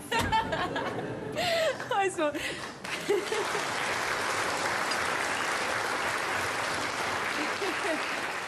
so blöd hättest du jetzt auch wieder nicht daherreden brauchen. Geh weiter. So viel kannst du die Babette gar nicht ärgern, als dass die nicht jeden Augenblick wiederkommt.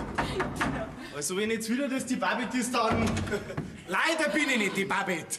Ja, Andi! Gerlinde! Du bist da. Na, was hab ich gesagt? Blattfürs. Naja, da sind ja die zwei Liebenden wieder glücklich vereint, gell? Ich geh jetzt zu meinen Viecher. Ja, sag einmal, wo kommst du denn her? Haben sie dich schon wieder rauslassen? Ja. Jetzt verzeih halt schon. Also, wenn du mich zum Wald kommen lässt, nachher gern. Sag mal bloß eins. Was? Bleibst länger da?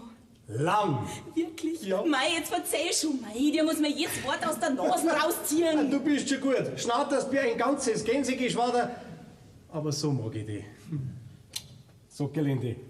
Hab ich da angefällt. Und wir? Aber jetzt verzeih schon. Ja, könnt ihr bitte was zum Trinken haben? Magst du ein Bier? Ja. Aber dann verzeihst mir alles. Ja, die Geschichte ist ja gleich verzeiht. Du, die haben mich nicht genommen. Wegen deine Blattfiers? Nein, ich hab die Schreiben vom Kreiswehrersatzamt nicht richtig gelesen. Das heißt, eigentlich habe ich es ja gar nicht gelesen. Du hast das gar nicht richtig durchgelesen. Nein, aber irgendwie bin ich schon ganz schön blöd da gestanden mit meinem Klump. So, und wie die ausgeschaut grinst haben, das hättest du erst sehen müssen. So was sei noch nie passiert, haben sie gesagt, dass einer freiwillig einpassieren will. Er weiß ja immer, was wichtig ist, so klar drucken müssen. Ja, was ist denn da eigentlich drin gestanden? Ja, ganz einfach, ich hab bloß wieder vorstellig werden müssen. Ja, und dann wurde mir mitgeteilt, dass ich durchaus noch mit einer Einberufung zu rechnen hätte. Also doch. Zu rechnen hätte? Da schau mal her.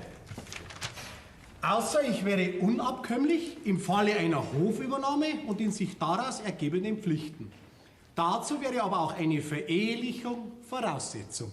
Ja, heißt das, dass wir... Ja, wenn's der Staat so haben will, bitteschön. Fakt ist, in einem Jahr muss ich noch mal vortreten. Ja, und wenn ich da schon einen eigenen Hof hab und ein Nachkomme da ist, würde in Anbetracht meines etwas fortgeschrittenen Alters von einer Einberufung endgültig abgesehen werden. Langsam. Was hast du da gerade gesagt? Ja, ganz einfach. Wenn wir zwei in 12 Monaten ein kleines Bundsal haben, dann ist mit dem Bund endgültig finito. Ja, dann müssten wir sofort Ja? heiraten. Ja, freilich, es pressiert doch. Also, wenn wir dann heiraten und dann das Aufgebot bestellen und... Umdreht. Das ist doch wurscht. Also, September, Oktober, November... Verrechnet die nicht. 9 Monate gelangen. Andi? Ja. Das kann klappen. Ja, wenn wir fleißig sind, schon. Herrschaft, Zeit nur. Sag einmal, wie lange soll ich denn noch auf dich warten? Komm, gehen wir. Halt! Mein Bier! Ja, warum bist du denn jetzt hier? Ja, einen bist du immer ausgeliefert. Entweder am Staat oder am Weiberleit. Halt uns nicht auf, Berti, uns pressiert's. Ja, wir müssen zum Pfarrer. Jetzt... Wir haben nämlich bloß 12 Monate Zeit.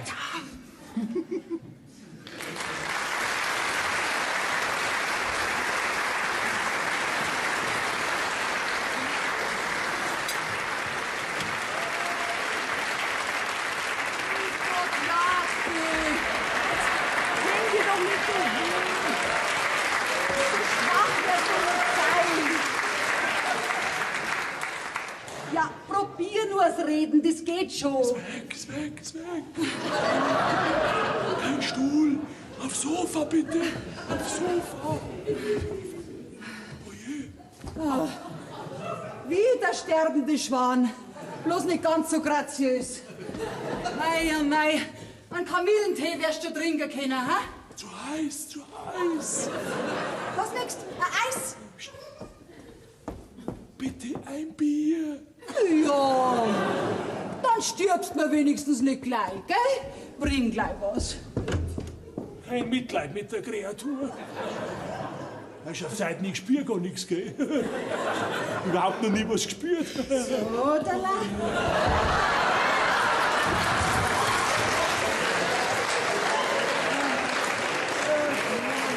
Hast du was gesagt? Ich übe. Aber Schmerz. Na ja, sollte ein bisschen bemitleiden, ha? Ja, ein bisschen könnte nicht schaden. Ja, schau. Was denn so schlimm? Schrecklich. Ja, das glaube ich schon, dass das unangenehm ist, gell? Was heißt da unangenehm? Ich habe gelitten. Ich leide immer noch. Ja, ist schon recht. Sag mal, hab ich arg Blut? Keinen Tropfen. Ich war doch dabei. Was? Du warst dabei? Muss ich in meiner Ohnmacht glatt übersehen haben. Ja. Du hast doch nicht einmal eine Narkose gehabt. Na, du warst doch nur örtlich betäubt. Betäubt? Ja, ich muss weg gewesen sein, ja. Oh, hast du dieses Messer gesehen? Dieses Riesenmesser, mit dem mir dir ins Maul gefahren ist? Oh, schreck. Erstens war es kein großes Messer und zweitens hat der Doktor gar nicht geschnitten. Nein, er hat's nur betäubt oder vereist, weil es zu klein war, dein Zapferl. Was denn der von meinem Zapferl? Außerdem, du Studierter natürlich. Ein Studierter, der weiß immer mehr. Na ja. Der Doktor hat gesagt, du solltest keinerlei Beschwerden und Schmerzen mehr haben. Weder beim Sprechen noch beim Schlucken. Ja, natürlich. Du glaubst ja, leider ist am Studierten viel mehr wie deinem armen Mann. Na, siehst das. Das Reden geht schon wieder Und das Schlucken wird auch gleich wieder gehen, gell? Was ist? Sollst du bringen oder bist du stark genug, dass du zum Tisch rübergehst? Nein, ich werd's versuchen. Aber eins sag ich dir gleich, gell? Noch mehr lasse ich mir nicht wegschneiden oder veröden. Ja. Jetzt sitzt die hin und gibst dir Ruhe. Jetzt ist Schluss mit der Schau, gell? Was heißt da Schau? Geh. Du fühlst dich doch pumperl gesund. Das muss ich erst einmal probieren. Spülen geht gut. Holen ja, hinten. Okay, dann wieder ganz gut, gell? Siehst du das? Und jetzt gibst du mir ein Puzzle. Ob das schon wieder geht, weiß ich nicht. Hab ich da gerade jemand jodeln gehört? Schwarzer, Ja, seid ihr schon wieder da? Ja, das freut mich aber. Und, Papa, wie geht's dir denn, Herr? Ausgezeichnet. Junge, ich fühle mich wie Felix auf der Asche. ja. Und wie schnell der Papa wieder gesund geworden ist, gell? Das grenzt direkt an ein Wunder. Ja, Papa, das freut mich echt unbandelt. Nein, oh, so stabil ist mein Zapferl noch nicht, gell? Möchtest du es einmal sein? Schau mal. Also ich mach jetzt einmal die Becken, gell? Bin ich heute früher nicht mehr dazugekommen. Ach so, Mama, warte mal. Muss jetzt sein. Mein Sohn, willst du nicht wissen, wie es deinem armen Vater ergangen ist? Jojo, armer Vater, wie ist er denn ergangen? Schrecklich, kann ich dir sagen, schrecklich! Dieser grelle, weiße, furchterregende Operationssaal und diese Scheinwerfer, dieses gleißende Licht, mit denen haben sie durchs Maul runter gleich bis zum Blinddarm. Und dann dieses Messer, kann ich dir sagen. So groß? Da kannst du gleich eine Sau damit abschlachten. So groß war es auf alle Fälle. Ja, aber ich hab die Zähne zusammenbissen, verstehst du? Ach so, ich hab gemeint, du hast den Mund aufgehabt. Ja, bildlich hab ich zusammenbissen. Ich hab gesagt, sei ein Mann, Jacke, auch dieses Messer wird an dir vorübergehen. Berti, was ist denn das? Wie kommt denn dieser Kamm in dein Bett? Oh, wie scheiße. Die werden den Madel drin verloren haben. Jacke, du hast wieder einen deiner unschlagbaren Geistesblitze. Ich warte auf eine Erklärung. Ja, also weißt Mama, die Susi und ich, wir haben uns wieder versöhnt. Da ist er wohl von selber reingesprungen ins Bett, gell? Schon du dein operierten Hals und sei stark. Mama, Du weißt, ich mag solche klamperten Sachen nicht. Mama, es ist überhaupt nichts passiert. Weißt, wir sind draußen gestanden und haben uns unterhalten, ja. Und dann ist es ein bisschen frisch geworden, dann sind wir reingegangen und haben ein paar CDs aufgelegt und Musik gehört. Und dann sind wir eingeschlafen. Der ist genauso blöd wie der andere. Burgi, du musst ihm verzeihen! Schau Mama, du weißt doch selber, wer Downy war, wegen der Susi, ja. Und dann haben wir uns halt versöhnt und dann wollten wir noch ein bisschen beieinander sein. Dann hätt's euch nebeneinander hingesetzt, da wart's auch beieinander gewesen. Du hast 2 Stühle im Zimmer. Ja, aber die sind doch so hart. Du sollst den Zapferl schonen. Ja. Aber er doch nicht. Genau! Nein, ich meine, Mama, es ist überhaupt nichts passiert. Genauso wenig wie damals beim Andi und bei der Gerlinde. Oh, schade. Und ich bin schon so gefreut, dass ich endlich einmal meine Schönheit und den Geist in einer jungen Generation fortsetzen wird. Jacke! Oh, ihr seid so schon zurück. Was schön da steht. Ja. Ha? Ich weiß es nicht, ich kann nicht sprechen.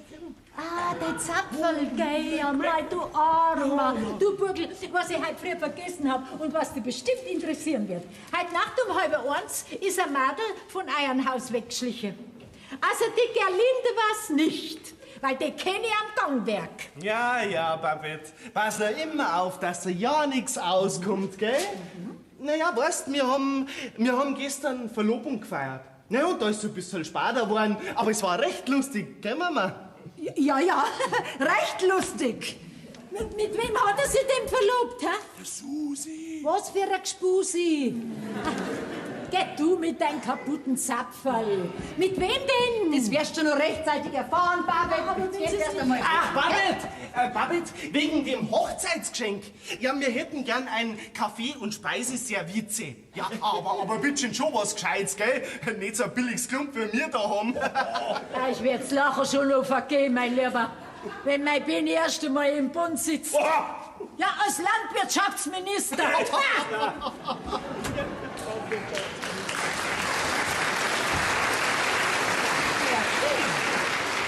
Jetzt warte ich auf eine Erklärung. Ja, also Mama, wie gesagt, die Susi und ich, wir haben uns verlobt. Ja, wir wollen heiraten. Aber keine Angst, Papa, du brauchst nicht übergeben. Ich übernimm den Hof von ihren Eltern. Das ist ja nett, dass man das auch mal erfahrt. Das ist ja wunderbar. Da können wir unsere Rindviecher gleich wieder verkaufen. Mama, Papa, der Andi muss nicht zum Bund. Blattfürst. Ja, unser Aufgebot haben wir auch schon bestellt. Was ist los? Grüß Gott, Frau Hamburger. Grüß Gott, Herr Hamburger. Burgi, die werden Flücke, du wärst langsam alt jetzt. Ich verstehe kein Wort. Das verzeiht ihr euch später, Mama. Wir müssen jetzt zu seinen Eltern. Wie geht's dir dem Papa? Wirklich, dieses Messer. Da bin ich so froh. Mama, darf der Andi halt bei mir übernachten? Nein, Na, dann erübrigt sich auch meine Frage. ja. Der Papa und ich, wir sind miert und wir möchten heute früh ins Bett gehen. Ja, aber mein Zapferl. Ja, das macht doch gar nichts. Ihr könnt ruhig ins Bett gehen. Ich mein, wir brauchen euch gar nicht so unbedingt. Ja, das glaube ich schon, gell? Also ich meine, den Kamm habe ich ja jetzt schon mal kennengelernt. Wenn du mir den Rest auch noch mal irgendwann vorstellst, dann können wir weiterreden. Ja, ja. Getreu nach dem Motto, Hauptsache gesund sein wir. Gute Nacht, Mama. Gute Nacht, Papa.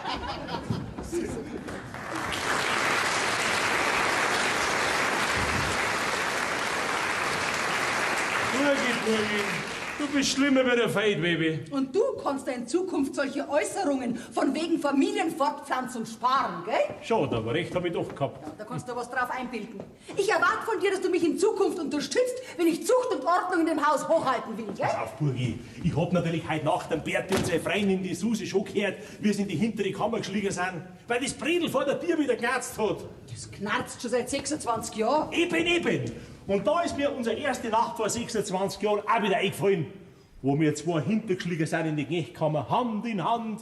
Und eine Heidenangst haben wir gehabt, meine Mutter kann aufwachen und einen riesen Krach machen, weil das Bredel da hinten vor 25 oder 26 Jahren genauso knarzt hat wie heute. Geh. Da hast gewiss andere dabei gehabt. Ich weiß noch nichts davon. Oh, Burgi, jetzt komm, jetzt hör mal auf. Du wirst doch die schönsten Stunden, die wir da hinten im Knechtkammer verbracht haben, nicht leugnen wollen. Überhaupt war das bei uns damals ganz was anderes, gell? Okay. Was war da anders? Dass du jetzt überhaupt auf sowas kommst. War schön damals, hä?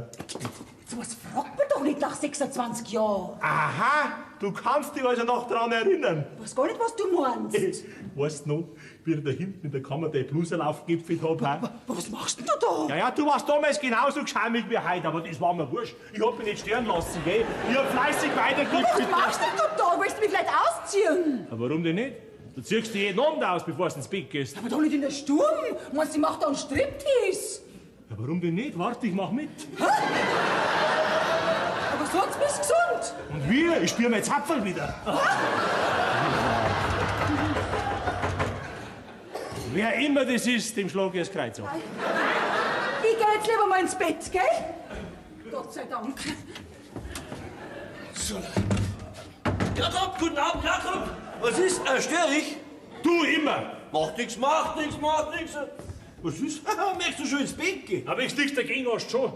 Und wenn das jetzt, was du zu berichten hast, nicht eine welterschütternde Neuheit ist, dann kann deine Mutter für die mal einen kleinen Kranz bestellen. Ist es, Jakob, ist es? Ich bin gestern einstimmig in den Gemeinderat gewählt worden. Ja, das hättest du mir auch verzeihen können.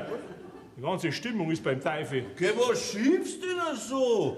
Du, und den Ausschlag hat nur mein vehementer Feldzug gegen den geplanten Supermarkt in unserem Dorf gegeben. Das ist mir heil. Jawohl, das ist mir heute erst richtig klar geworden, dass so ein profanes Bauwerk nicht mitten in den geschichtsträchtigen Ortskern mit einer gewachsenen Tradition gehört. Das sagst doch du auch, oder? Das ist mir heil. Jawohl, das war mir heute der größte Triumph, den in mein Programm so hinzuknallen.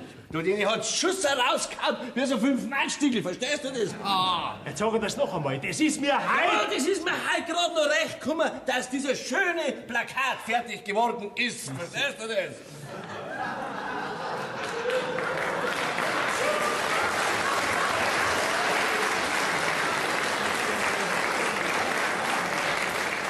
Schau mal, möchtest du immer so rumlaufen jetzt? Ja, aber natürlich, Jakob, wenn ich mich verbessern kann.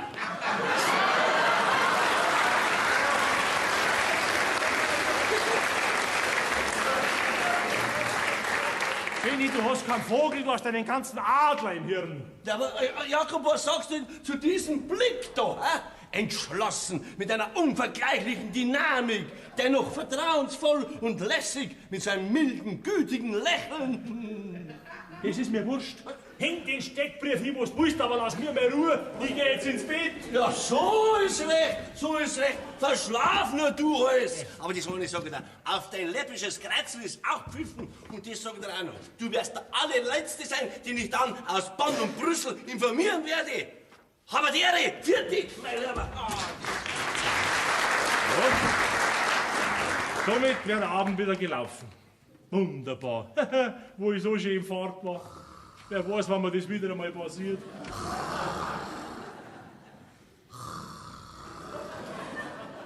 Mir heute schnarcht. Das gibt's ja nicht, das hält der Kasau nicht aus.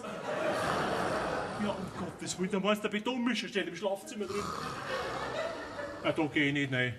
Nein, da gibt's nur mehr die Flucht nach vorne. Jawohl. So. Ja, um Gottes Willen. Wer hätte das gedacht? Meine Alte schnarcht. Das gibt's ja nicht. Gabi, wo bist denn du? Jockel, wieso liegst denn du da heraus? Meine liebe Frau, du schnarchst. Okay, das putzt dir doch bloß ein. Ha, aber schon wir. Ich mag aber nicht allein schlafen. Kein Problem. Lass dir den Zapfen abschneiden. Tut überhaupt nicht weh. Fast nicht. Nacht. Bin's aber nicht gewohnt, das leere Bett neben mir. Ja, geh. Geh, da siehst du, wie einsam das ist, wenn man die ganze Nacht allein bleibt. Schlaf gut. Mach's Licht aus. Au! Lutsch ein bisschen. Was ist denn jetzt? Bist du narrisch geworden? Geh, du musst nächstes da heraus. Wir haben doch da zu zweit auf dem schmalen Sofa keinen Platz. Meinst? Zuerst einen Stritt machen und dann kneifen wollen. Ach so meinst du? Ja, dann rutsch halt her zu mir, dass du nicht runterfällst. Du lästiger Bettgesei, du.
Guten Morgen, Herr Bürgermeister. Morgen, morgen. Da wird die Post. Hast du die Post sortiert? Ja, wie es angeordnet ist. Wunderbar. Geh, Monika, sei so gut. Nimm doch die Tasse wieder mit. Ja, gern. Das ist Regierung von Oberbayern. Was wollen denn die von uns? Ja, das schaut dem Hoderlumpen wieder gleich. Schreibt doch der dem Landrat persönlich und mir kriegen dafür eine auf den Deckel. Natürlich. Assinger! Assinger! Ah, was ist?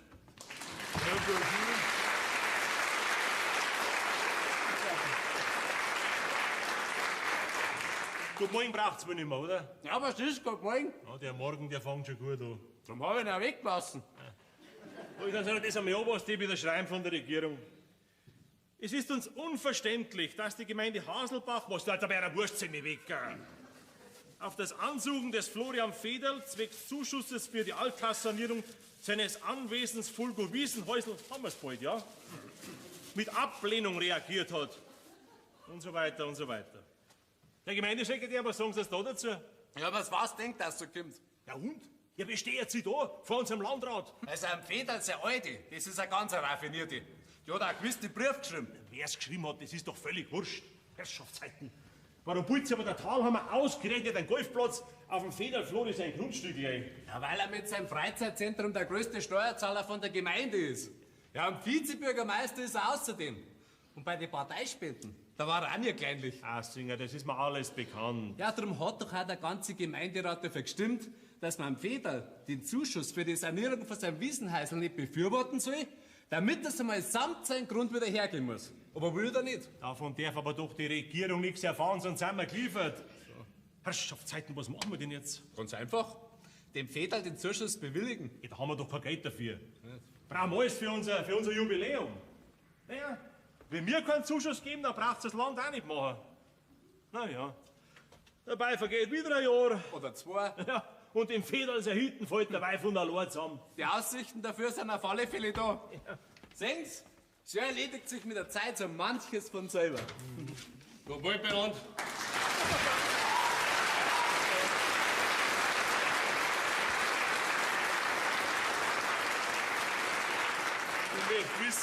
Ich möchte wissen, was an dem Morgen gut sein soll. Was bei dir auch, hä? Okay, der Federflori hat dem Landrat persönlich geschrieben. Was? Ah, drum hat mir das Ministerium geschrieben. Aha. Ja, dieser luftgescheichte Heiselmut, dieser Hinterfutzige. Du, hör dir einmal an, was sie mir geschrieben haben, Bürgermeister. Hör dir das einmal an. Das Kultusministerium stellt mit Bedauern fest, dass der zuständige Kulturreferent der Gemeinde Haselbach seiner Aufgabe in keiner Weise gewachsen ist und eine Ablöse nach der nächsten Gemeinderatswahl vorgeschlagen wird. Du, dieser hinterlistige Klarheißler, wegen dem soll ich vielleicht mein Amt verlieren, hä? Es hätte seine vordringliche Aufgabe sein müssen, Assinger kann selber lesen. Ein so wertvolles Kulturgut, na freilich, welches das sogenannte Wiesenhäusl darstellt, der Nachwelt zu erhalten. Ein wertvolles Kulturgut. Die Windschirfe hinten, die Windschirfe. Also das sage ich dir, der Federflori, wie man heute über den Weg läuft, dem verzeih eine Geschichte, die er sein ganzes Leben nicht vergisst. Und seiner Alten dazu. Ja, also Bürgermeister, bitte, was tun wir jetzt? Hä? Ganz einfach, den Zuschuss versprechen. Ja, aber das geht doch nicht. Wo ich dem Talhammer schon fest in Tantnei versprochen habe, dass ich dieses Wiesenhäusl und den Grund drumherum, dass er mit dem fest rechnen kann. Ich hab gesagt versprechen. Ja, wenn er nicht kriegt, dann ist das sein Problem. Freunde, das ist Politik im modernen Stil. Ja. Und was wird dann aus mir als Kulturreferent? Ludwig, lass dir doch Zeit. Es wird nie nichts so heiß gegessen, wie es kocht wird. Aber in mir kocht's, gell? In mir kocht's gewaltig. Also den Feder, den lese ich die Lefitten, dass er am Herrn und Seng vergeht. Genau, und seiner Alten dazu. Ja. Herr Bürgermeister, Was ist denn jetzt schon wieder los? der Herr Federl und seine Frau sind draußen. Was? Die trauen sich da noch rein? Sagt, wir sollen anders mal kommen. Die lassen sie nicht abweisen, die sagen, es wäre was besonders Wichtiges.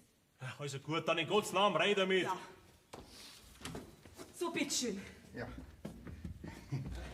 Ich hoffe,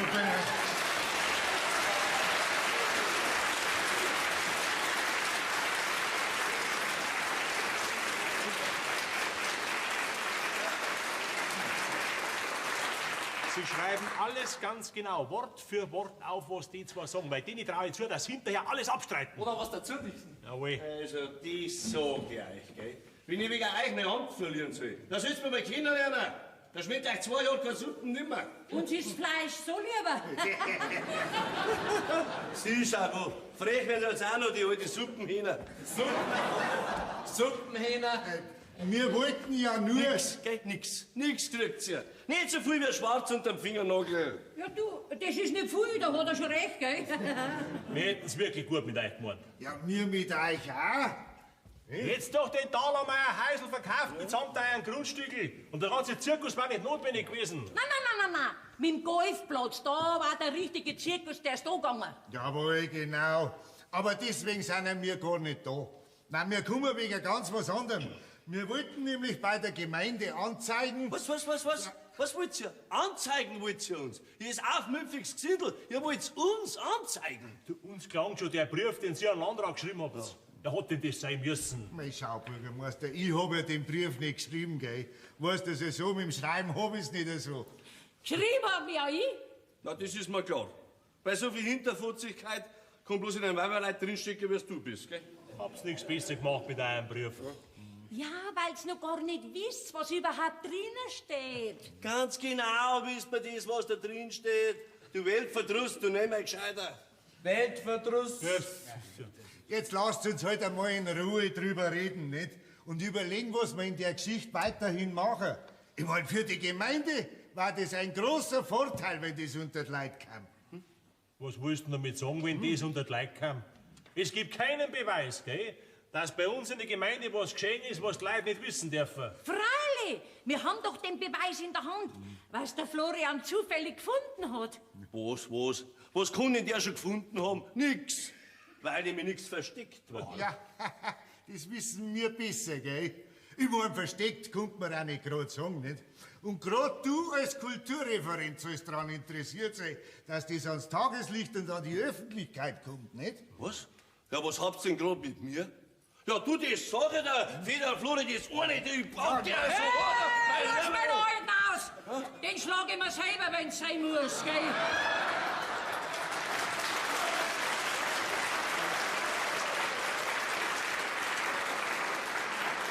An so einem windigen Mandal vergreife ich mich doch gar nicht. Und bei so einem Weiberl wie ich bin traust du nicht, gell? Es bleibt auf alle Fälle so, wie es ist. Der Brief an Landrat, der lässt uns völlig kalt. Aha. Also, ihr wollt von der Geschichte rund um mein Wiesenhäusl durchaus nichts wissen. Nein, uns klangt's. Und jetzt schaut's, dass verschwindt's, gell? Wir haben da herinnen was anderes da, als ein Geschwafel anhören. Schließlich haben wir noch das Jubiläum unserer Gemeinde vor uns. Komm, Florian, gehen wir. Wir werden schon noch freundlichere Seiten aufziehen. Ja, wenn Sie mal dahinter kommen, um was das geht. Ganz andere Seiten werden wir jetzt aufzeigen, wenn's nicht verschwindet. Mei, weißt, wir haben halt gemeint, die Sache mit unserem Wiesenhäusl darf ganz gut zum Jubiläum passen. Jetzt schaut's, dass ihr rauskommt, ihr zwei. Na gut, dann gehen wir halt nicht. Also nachher. Für gut sag ich, dabei. Ich sag auch so viel, dabei. Ihr schieben gescheiten Großschädel mir. Was? Ja, gut, pass auf, da. Ja, hier liegt ein Großschädel, gell? Windigs, Gorheiser Gesindel, Windigs. Ludwig. Halt dich doch zurück. Machst du nichts besser damit? Bis auf meine Nerven. Mit denen bin ich am Ende, verstehst du das? Assinger, was ist? Haben Sie alles mitgeschrieben? Na freilich, bis auf die 7 gescheiten Großschädeln. Sollen die auch festgehalten werden? Natürlich nicht. Nicht. Ja, warum denn nicht? Du, das ist eine gemeindeamtliche Beleidigung. Mit der ziehen wir vor Gericht. Ja, freilich. Dass uns die ganze Gemeinde auslacht, wenn's das erfahrt. Wenn's was erfahrt, hä? Dass wir Großschädeln sind. Das müssen sie uns erst beweisen. Luki, du kannst ja, wenn's willst, vielleicht privat klagen. Ja, nein, da stimmt nichts mehr. Nein.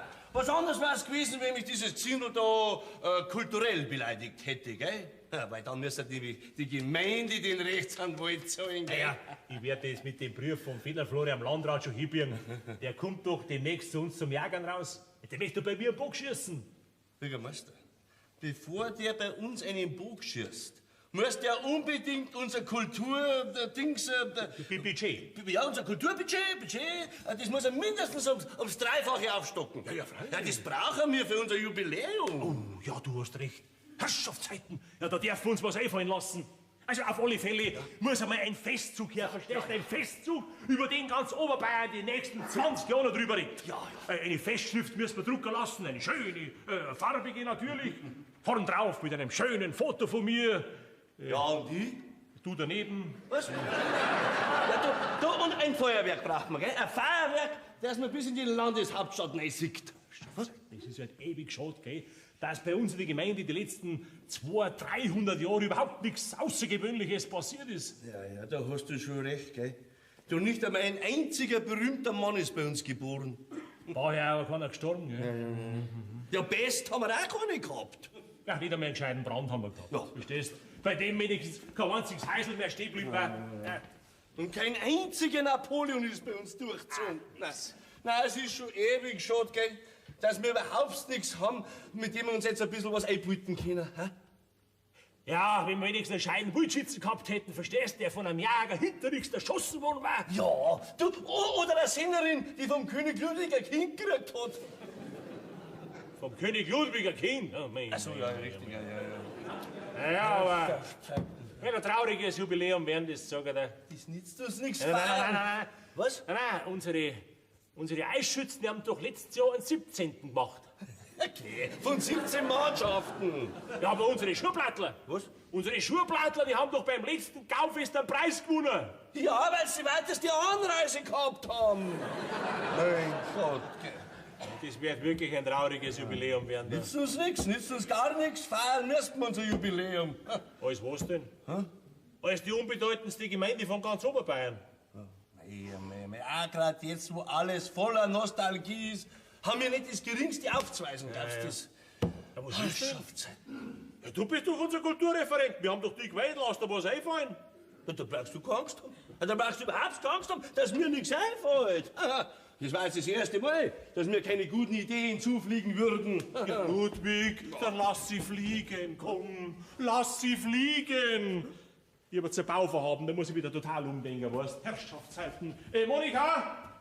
Monika, bring doch mal dabei. Er druckt sie wieder, verstehst? Und ich brauche eine gute Idee. Was soll das so einfach werden? Naja, probieren wir es einmal mit der Musik. Zack. Ja, mit einer guten Musik, da kommen wir über die besten Ideen, gell? Ja, das ist direkt eine musikalische Inspiration, Tation. Ja, das ist. Du bist nicht allein, wenn du träumst von mir.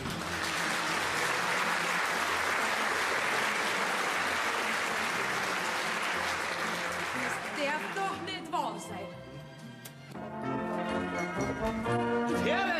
Teres, mach sofort die Musik aus da! Sag mal, was du jetzt erschreckt. Ja, was willst denn du da? Ja, was willst denn du da? Zur Monika wollte ich. Und was siege? Mein Mann, der Herr Kulturreferent, schlaft am helllichten Tag. Noch dazu im Bürgermeister seinem Stuhl. Du, ich schlafe nicht, ich meditiere. Gell? Das ist der Untergrund, den ein Kulturreferent braucht für seine guten Ideen. Schließlich haben wir noch das 1000-jährige Jubiläum unserer Gemeinde vor uns. Ja, du und dein Jubiläum. Ja. Und dabei hast du die Neuigkeit vom Federl Florian ganz übersehen, du blinder Kochel, du. Lass mal mit dem Federl Florian mal Ruhe, gell? Über den habe ich mich heute schon grün und blau geärgert. Das war aber doch die einzige Sensation, mit der du als Kulturreferent glänzen kannst. Hm? Hast denn du immer noch nicht begriffen, was das Wiesenheißel für die Gemeinde für eine Bedeutung hat? Ja, natürlich habe ich das begriffen. Gerade die Sache mit dem Federl Flori kann mich nämlich mein Amt kosten, gell? Ja, mein Amt und meinen guten Ruf da. Was ist das? Also, wenn das stimmt. Was? Wenn das stimmt. Ja, was denn? Ja, da brauchen wir uns nämlich um unser Kulturbudget überhaupt nicht mehr zu kümmern. Was? Das werden sie uns jetzt direkt dreifach aufdringen. Ich möchte fast sagen, 5-fach nachschmeißen. Ja, Assinger, wollen Sie mir jetzt nicht endlich sagen, um was das da jetzt geht? Stellen Sie einer vor, hat doch tatsächlich der Federl Florian... Lass mal mit meinem Federl Florian mal Ruhe, gell? Sonst wäre ich narrisch. Da hast du nicht mehr weit hin. Aber einmal wirst du dir den Federl Florian nur sagen lassen müssen. Der Federl Florian hat nämlich auf dem Grund von seinem Wiesenheißel ein altes Römergrab gefunden. Was? Ein Römergrab? Also, warum sagst du das nicht gleich? Der Federl Florian, der hat... Ein altes Römergrab gefunden, ja. Und da ist noch ein alter Römer drin. Ja, woher wisst ihr überhaupt das? Ja, von der Kramerin. Von der Kramerin? Ja, dann muss stimmen, gell? Ja, du, und dieser Römer, ist der echt? Was glaubst denn du? Der ist so echt wie du, als ein Lebendiger. Ja, und wie kommt ihr jetzt auf das Ganze? Weil das ein Historiker, besser gesagt ein Archäologe, der beim Federl sein Nachbarn auf Urlaub ist, bestätigt hat. Hat. Also, genau. Ja, pass auf. Ja. Gehen wir gleich einmal rüber zum Federl und holen ihn rüber. Und sein Alte ist halt auch nicht gekommen. Ich mein, seine Anna und seine Frau schon auch mit rüber. Jawohl, gell? Federl und seine Alte. Ja, Frau. Ja, ist schon gut, ist schon gut. Ein altes Römergrab und bestätigt von einem historischen Archäologen, dass das ich und meine Gemeinde noch erleben dürfen. Das ist, na sowas, das ist wirklich, das. Ja, aber du pass mal auf. Wie kommt denn dieser alte Römer als Toter in Federl seinen Garten? Nein. Angeblich hat der archäologische Professor gesagt, dass das einer war, der bei der Schlacht im Teutoburger Wald überblieben ist. Einer vom Pharus seine Legionen. Wer ist denn der Pharus? Kennst du den nicht? Ich kenn bloß einen Schmied von Kochel. Und so was ist unser Kulturreferent. Das war doch der, zu dem der römische Kaiser Augustus gesagt hat, Pharus, gib mir meine Legionen wieder. Ah, der war das. Ja, den kenne ich. Ja. Ja, aber woher hätte der die Legionen auch nehmen sollen, hä? Wenn sich da einer nach dem anderen im Federl seinen Garten zum Sterben eingelegt hat. Das musst du den Kaiser Augustus fragen. Auf alle Fälle geht aus den Grabbeigaben hervor, dass es ein großer römischer Feldherr gewesen sein muss, der vor fast 2000 Jahren im Federseingarten seinen letzten Schlaufer da hat. 2000 Jahre? Ja, da könnten wir ja direkt eine 2000 Jahre Jubiläum feiern, verstehst du? Da müssen wir aber doppelt so viel Geld kriegen von der Regierung. Mein Teres, da muss ich dir direkt ein Puzzle geben dafür, gell? Hier. Der Assinger. Ein Assinger brauche ich zuerst. Wo bleibt denn der Assinger mit den Federleuten? Ja, der wird schon noch kommen. Der kann doch nicht fliegen. Ja, Teres, weißt du denn überhaupt, was das bedeutet? Ein altes Römergrab vom Varus seine Helden. Helden können es kein gewesen sein, weil sie im Teutoburger Wald der Vogelaufer sind. Das ist wurscht. Das ist ganz wurscht, gell? Von den Römern, da war jeder ein Held, gell? Und womöglich liegen da noch ein paar hundert Helden im Federseingarten drin, freilich. Und Gold und Silberstiegel auch dabei. Heeres aus der ganzen Welt, wenn es die Archäologen zu uns herkämen. Tausende von Neugierigen werden kommen. Assinger brauche ich. Wo bleibt denn der mit meinem guten Freund am Feder? Vielleicht ist er nicht daheim. Ja, was heißt denn da nicht daheim? Der kann doch nicht vordrennen, derweil der alte Römer als da in seinem Garten drin liegt. Ich weiß schon, wo der Kopf steht, glaubst du das? Also, wenn du so weitermachst, dann erlebst du das Jubiläum nicht mehr. Da trifft dich vorher der Schlag. Das ist wurscht, gell? Für unser Jubiläum darf kein Opfer zu groß sein. Ach, ist Monika im Büro? Wer? Deine Tochter. Falls du dich noch erinnern kannst. Ja, freilich, ja. Der Assinger, wo bleibt dieser Assinger bloß? So, jetzt kommen wir nur rein. Hochverehrter Herr Federl. Und die Frau Gemahlin natürlich auch. Oh, Gemahlin. Ja, da ist er ja. Mein guter alter Freund, der Federl Flori, grüß dich gut. Ja, du, der Assinger hat uns geholt und gesagt, das war ganz was Dringendes. Ich meinen persönlichen Auftrag, gell? Du, wenn ich gewusst hätte, dass du mit dem Fuß so schlecht bist, hätte ich dir glatt ein Taxi geschickt, gell? Also, zuerst werden wir behandelt wie Bettelleute und jetzt auf einmal das Tamtam, hä? Ja, Sweibi ist auch mit dabei. Grüß dich, gut an mir, grüß dich. Gewalter Federl, Flori, setz dich gleich hin. Wirst ein bisschen mir zeigen, gell? Okay. Assinger, holen Sie gleich einmal einen bequemen Lehnstuhl für den Flori. Was? Ja, einen Polstersessel sollen Sie holen. Stuhl? Ja. Jawohl. So, ja. Moment. Monika, komm mal rein. Ja, was ist denn, Vater? Monika, jetzt holst du gleich einmal einen guten Kaffee fürs arme Mirl. Ich mein, für die Frau Federl, gell? Was, ein Kaffee? Hör ich recht? Ja, hast schon recht gehört? Kaffee hat er gesagt. Aber ich möchte einen starken, gell? Das wisst schon. Ja. Flori, was möchtest denn du trinken, hä? Ein Bier oder ein Wein? Ja, ein Glas Wein war mir schon lieber. Ja, weiß oder rot? Also, wenn ich die Wahl hab, ein Rosé. Ja, gut, und Anna-Mirl, was machst du zum Kaffee dazu? Ein Torten oder ein schöner Kugelhupf? Oh, das ist mir wurscht. Ja, hast du das gehört, Monika? Kaffee mit Wurst und ein Liter Rosé. Ja, ist recht. Ja. So, da wär's der Sessel. Da füllt mehr der Stuhl. Ja, was wollen Sie mit dem? Das ist doch kein bequemer Polstersessel nicht. Wir haben im ganzen Gemeindehaus keinen Polstersessel. Außer ein Bürgermeister den sein. So, und warum nicht? Weil sonst die anderen auch alle schlafen taten. Jetzt macht's euch doch nicht solch eine Umstände wegen uns. Flori, das sind doch keine Umstände. Nein, das ist erste Politikerpflicht, ist das. Ja, freilich. Geh weiter, setz dich gleich rüber. Ich helfe dir ein bisschen. Ja, geh her, das ist bequemer, gell? Du brauchst vielleicht nur ein Schammerl. Ja, es geht schon. Du, ein Schammerl für den Fuß? Ja, es geht schon. Das geht schon. Sitzt du auch gut, Anna-Mirl? Freilich, ich bin ja selber gut polstert, gell? Ja, sowas. Na, alter Spezi, Flori. Oh, Entschuldige, auf deinen Fuß habe ich ganz vergessen, gell? Du Flori. Weißt du das noch, wo wir miteinander in die Schule gegangen sind? Ja. Das waren Zeiten, gell? Du, das Pausebrot habe ich mit dir geteilt. Ja, das weiß ich noch gut, ja. Mir hast das trockene Brot gegeben und du hast Wurst gefressen, gell?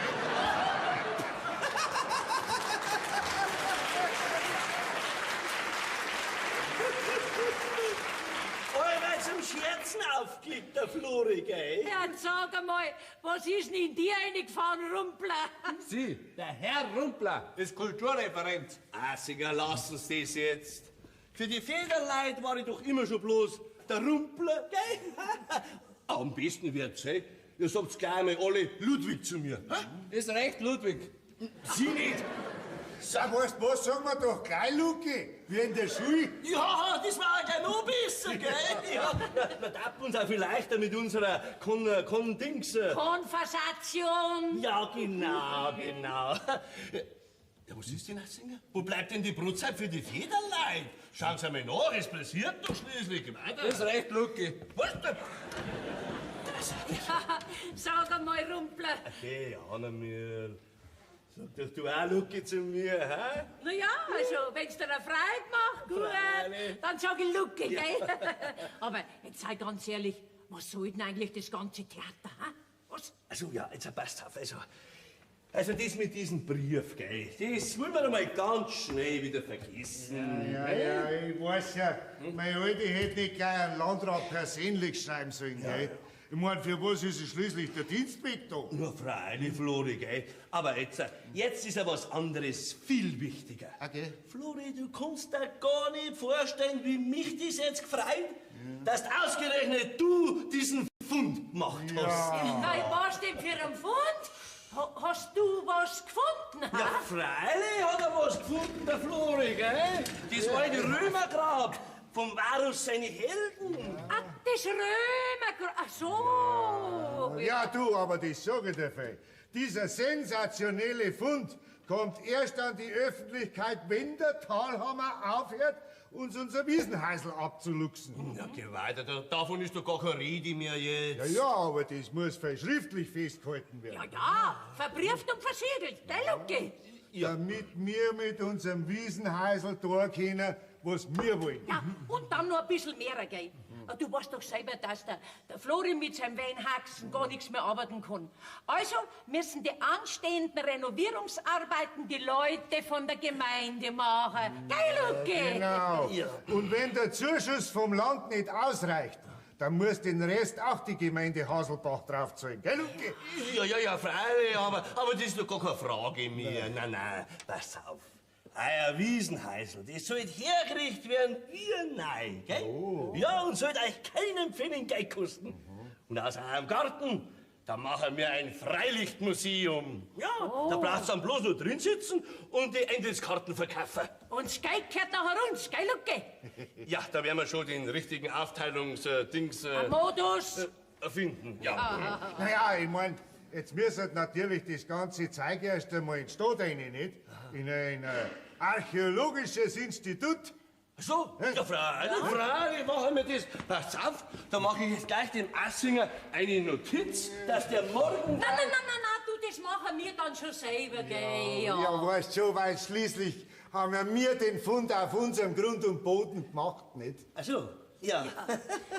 Ja gut, also wird's ihr meint, Ja, gell? Ja. aber du, Luki, schau, so wie wir ausschauen, können wir doch unmöglich in die Stadt reinfahren. Ja, da hat sie recht. Ja. Ich meine, das war ja direkt ein schlechtes Bild für die Gemeinde. Ja, nicht? ein Armutszeugnis war das für die ganze Gemeinde Haselbach. Ja. So, da war jetzt der Wein. Ja, Zeit ist ja geworden, Assinger, gell? Jetzt sching es nur gleich ein. Ich hab schon gedacht, ihr habt die Brotzeit in der Stadt drin geholt. So, so, Flori, jetzt sag ich her. Siehst du das? Dankeschön. So, dann wollen wir gleich mal anstoßen auf die Sensation des Jahrhunderts, gell? Prost! Prost! Und mir, geh weiter. Greif gleich zu. Na ja, da brauchst du keine Angst haben. Bei mir bleibt schon nichts übrig, gell? Also nachher, auf alles, was in meinem Garten noch gefunden wird. Wieso? Ja, meinst du, dass da vielleicht noch ein paar Goldstücke auch dabei sind?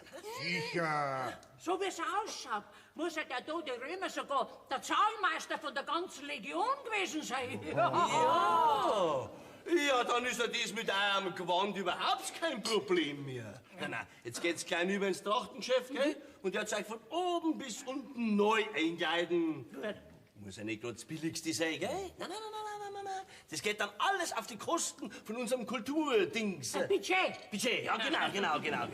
So, also, liebe Mitbürger, du nicht. Ab heute muss die Geschichte von Haselbach neu geschrieben werden, gell? Prost, Hey, was ist denn da denn los, hä? Bürgermeister, weißt du das noch gar nicht? Der Federflori hat auf seinem Grundstück ein altes Römergrab gefunden. Er, ein Römergrab. Ein Römergrab? Ein wirklich altes Römergrab? Das war der Zahlmeister vom Varus seine Legionen. Ja, das hat angeblich dieser sogenannte Professor gesagt, der beim Federl seinem Nachbarn im Garten wohnt. Da müssen wir gleich dringend auf dieses Glück. Also dann, Flori, alter Freund, Brösterl. Auf das große Ereignis, das unsere Gemeinde vor unserem Jubiläum beschieden ist. Prost. So, und jetzt schaut's gleich, dass das mit einem Gewand in Ordnung geht. Gut. Ja, ob dir von der Stange was passt. Da wird staunen, gell, dass Kleider Leute machen. Bei der Rechnung, da wird euch schon Herr und Sein vergehen. Monika, mach die Tür auf. Alter, jetzt packen wir's, gell? Fahren wir euer Gnade.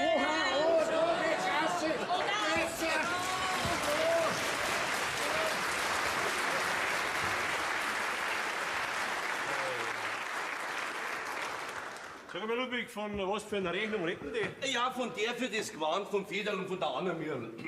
Wieso kriegen die von der Gemeinde ein neues Gewand? Ja, freilich. Schau, so wie die jetzt beieinander sind, können sie durch die in der Stadt drin nicht sehen lassen. Du, wenn von denen ein Bild in die Zeitung kommt, da sind doch wir blamiert bis auf die Unterhose. Ja.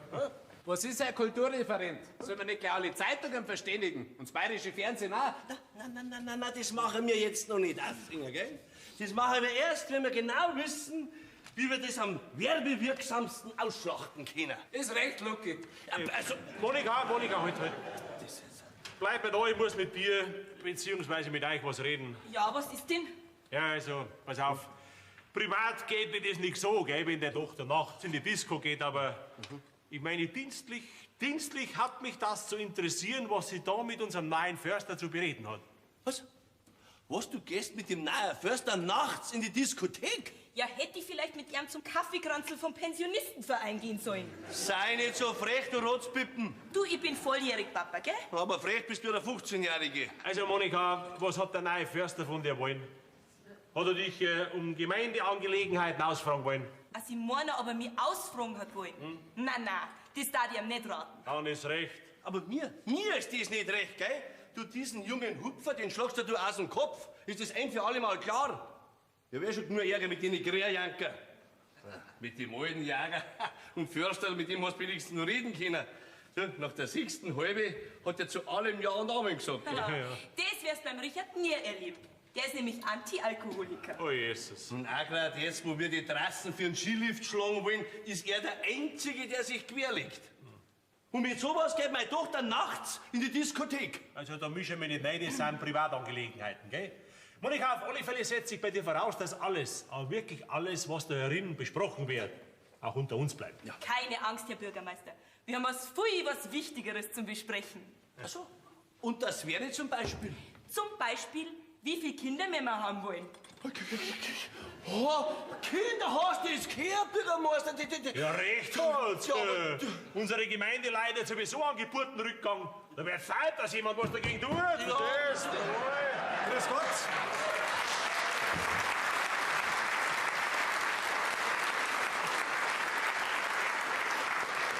Entschuldigung, ich wollte eigentlich... Richard, was ist denn? Ich hätte mit dir nur schnell was zum Bereden gehabt, aber nachdem du nicht im Büro warst... Sie, Herr. Fichtinger ist mein Name, falls Sie es nicht mehr wissen sollten. Sie, Herr Führinger. Fichtinger. Ja, ist ja wurscht. Das ist nämlich mein Vater. Wir kennen uns, allerdings nur beruflich. Freut mich, dass ich Sie jetzt auch privat kennenlerne. Ich bin doch nicht privat.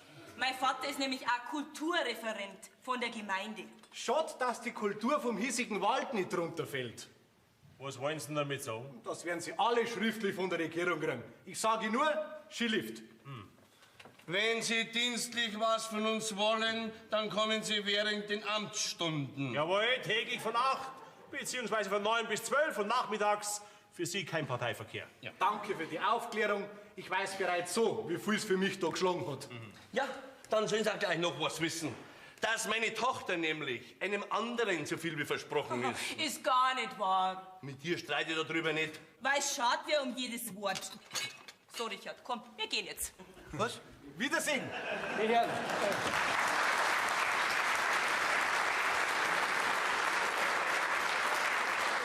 Bürgermeister, du gegen die zwei komm ich einfach nicht auf.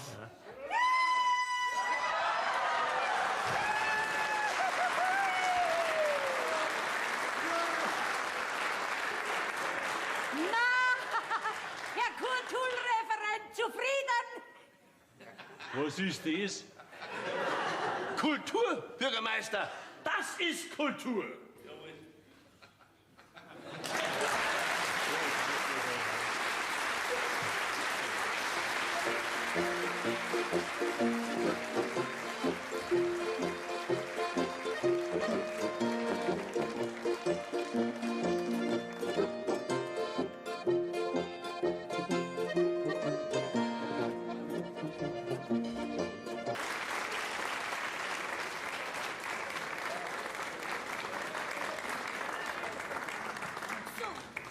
Für heute Vormittag ist nur. Ja, und Nachmittag habe ich leider keine Zeit, darum nehmen wir die Ration gleich jetzt.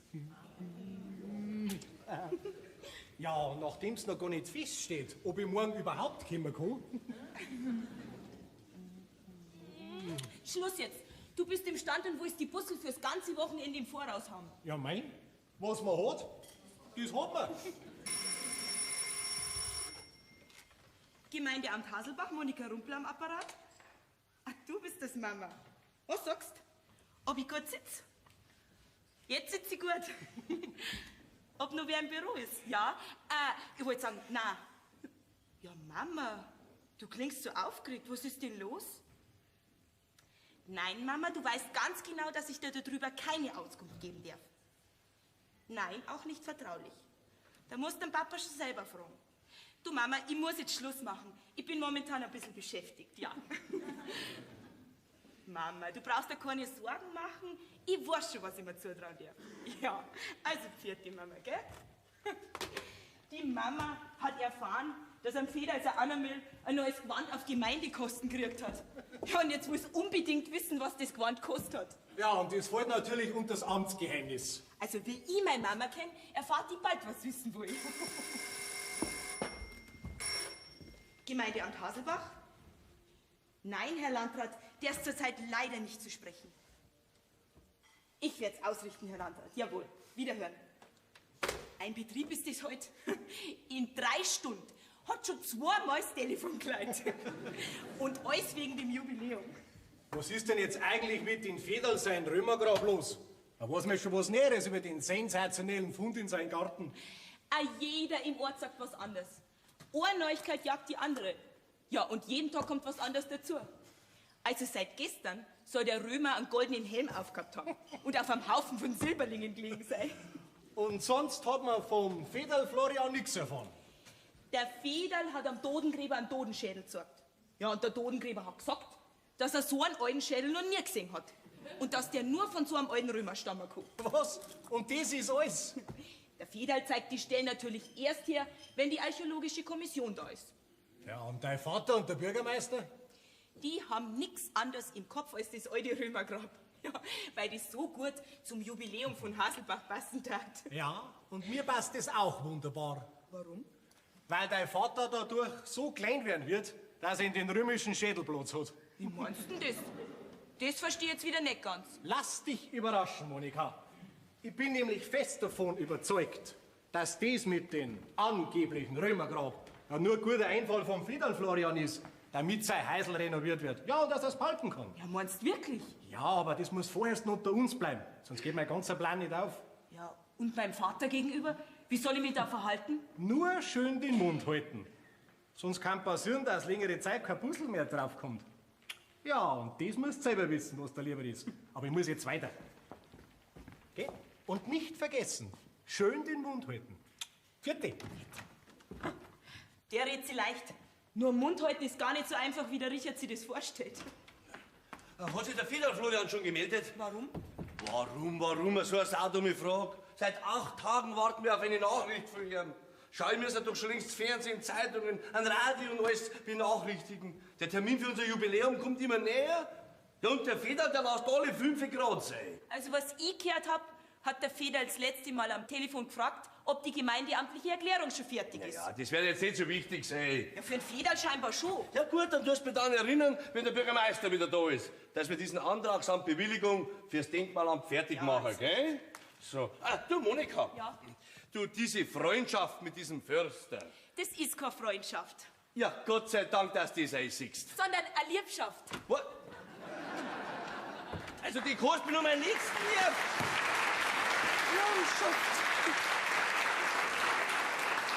Also wenn ich schon genug am Hut hätte, aber glaubst du das? Ja, meine einzige Freude ist wirklich bloß noch unser Jubiläum und am Federl sein Römergrab.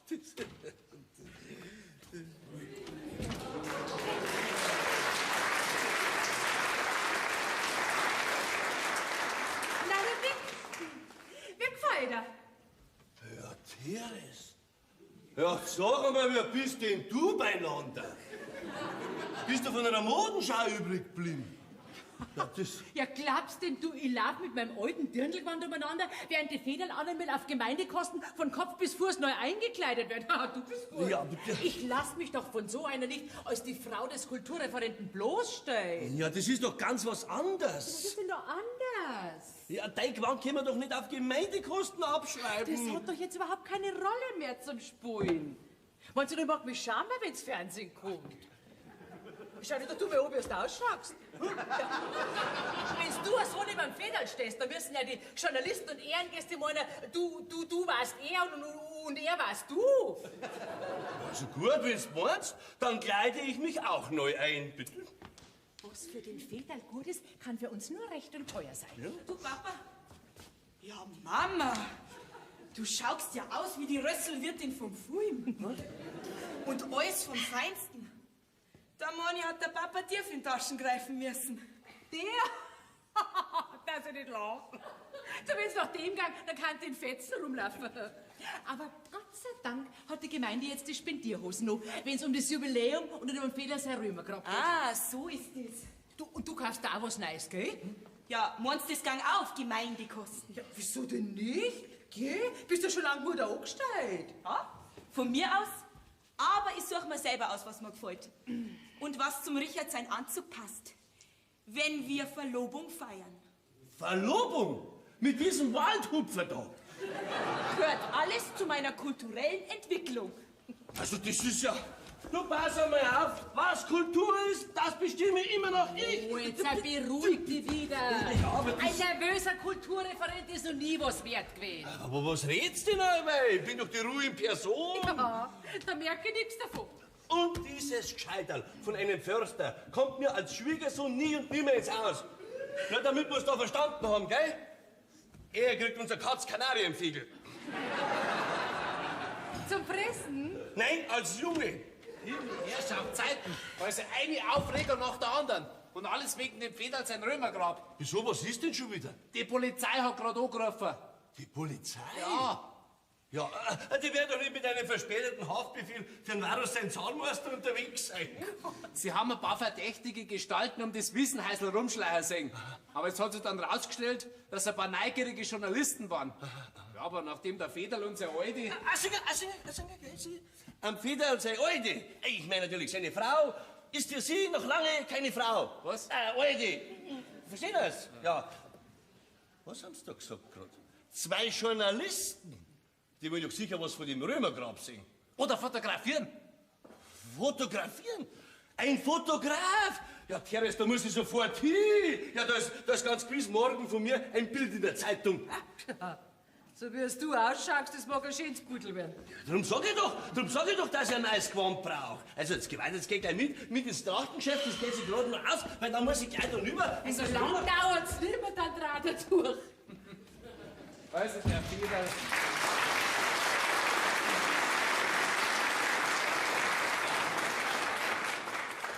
Also der Federl macht mit seinem Römergraben das ganze Dorf rebellisch.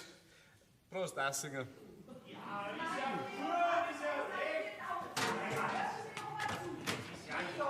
doch nicht. Das eine muss ich dir auch noch sagen.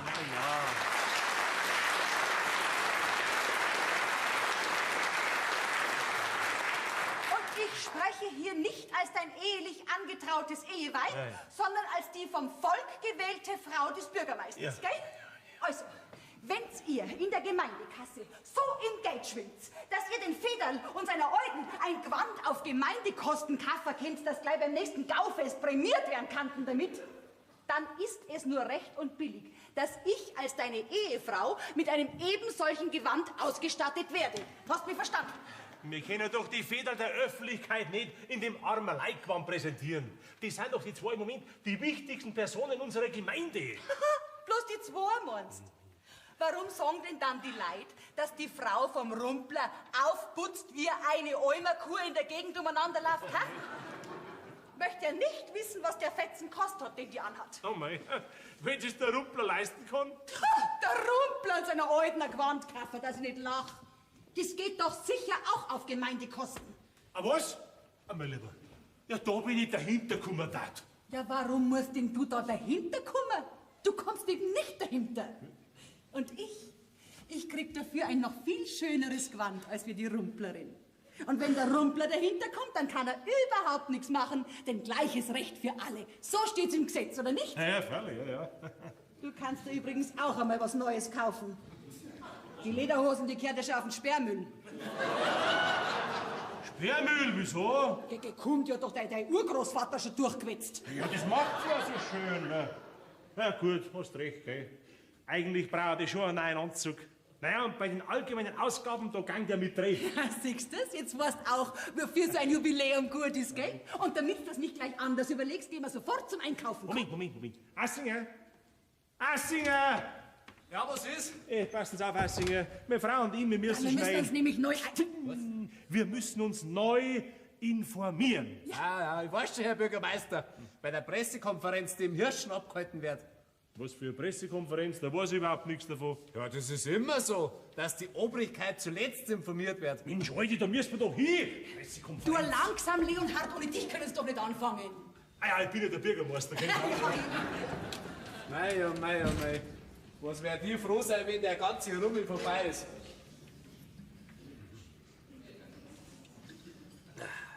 Jeder macht sie wichtig. Die ganze Arbeit bleibt an mir hängen.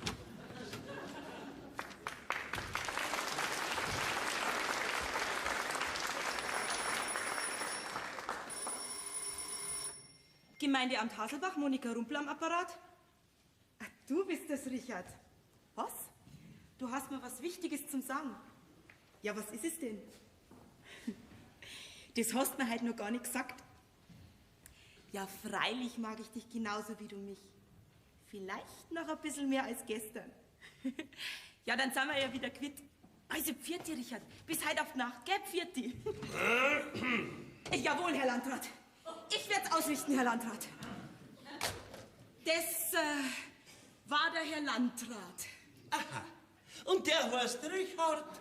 Und du triffst ihn mit ihm heute auf die Nacht. Wie kommst du da drauf? Weil ich nämlich gerade alles mitgehört hab, gell? Also, Papa, sowas tut man nicht als zivilisierter Mensch. Und schon gar nicht als Kulturreferent. Sie, Herr, jetzt passen Sie mal auf. Nein, Sie, das ist mir jetzt wurscht, wer oder was Sie sind. Auf jeden Fall. Wenn Sie meiner Tochter weiterhin telefonisch schöne Augen machen, gell, dann soll Sie mir mal kennenlernen. Nein, nein, es interessiert mich überhaupt nicht, was Sie mir zu sagen haben. Ausschluss und basta, gell? Was sagen Sie, Sie sind der Landrat? Das ist mir auch wurscht. Was? Herr Landrat, entschuldigen Sie vielmals.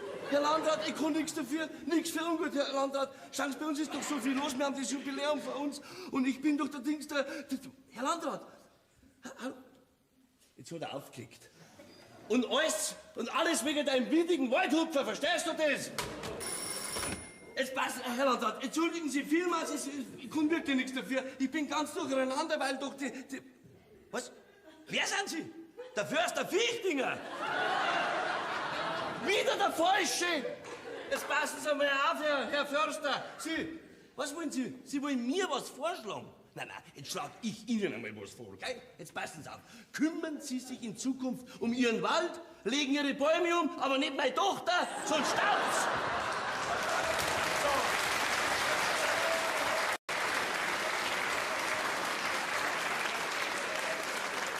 ein wilderer Schreck, gell? Dieser wilderer Schreck, wie man der noch einmal unter die Augen kommt, dann kann er was erleben, dass er 3 Tage vom Teufel träumt. Geh, Papa, reg dich nicht so auf. Das nutzt dir eh nix. Die kannst du mir beim letzten Jahr aufgabst, das ist unglaublich, ist das... Assinger! Assinger! Ja, aber gut. Müssen Sie selber essen? Nein, nur wenn ich Hunger hab. Jetzt passen Sie mal auf, Assinger. Jetzt gehen wir gleich in den Bauhofen über, gell? Und sagen alle Gemeindearbeiter, die gerade frei sind. Alle, hab ich gesagt, gell? Alle haben's gesagt, der Rumpler. Ja, nur damit das klar ist. Ja, und was sollen die da, alle? Ja, die sollen in das Wiesenhäusl rausfahren und da draußen den Garten kultivieren. Was sollen's? Kultivieren? Assinger, das heißt allgemeinverständlich, damit auch Sie mitkommen, gell? Sie sollen da draußen die Disteln und die Brennnesseln rausreißen, sollen den Rasen ein bisschen mähen, Theken stutzen, verstehen Sie? Ja, das ist Kultur im ländlichen Raum. Assinger, das ist auch Kultur. Gell? So? Ja. Mir kann's recht sein, Lucky. Und sagst zum Gärtner, er soll da was schöne Blumen einpflanzen, gell? Die wo zum Römergrab dazu passen. Ja, Lilien oder vergiss mich nicht, gell? Oh, ja, Frau Bürgermeister. Ja,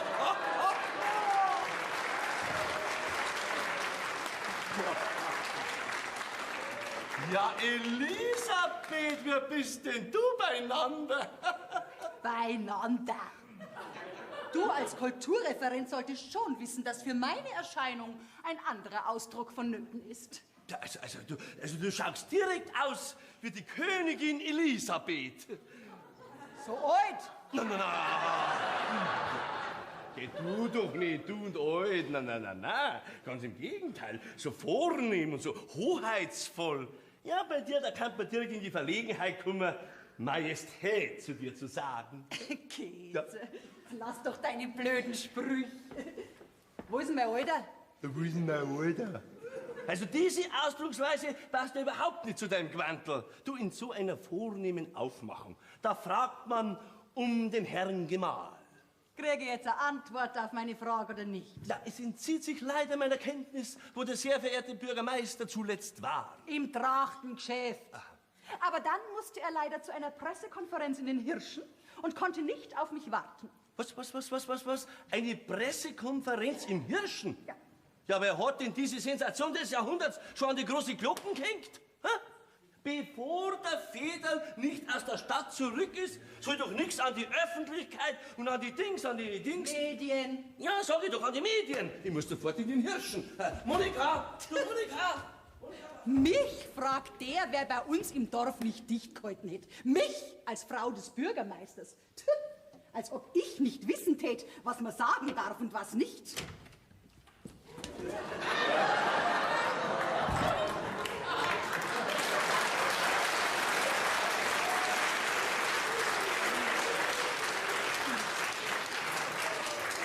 Da schaut wer.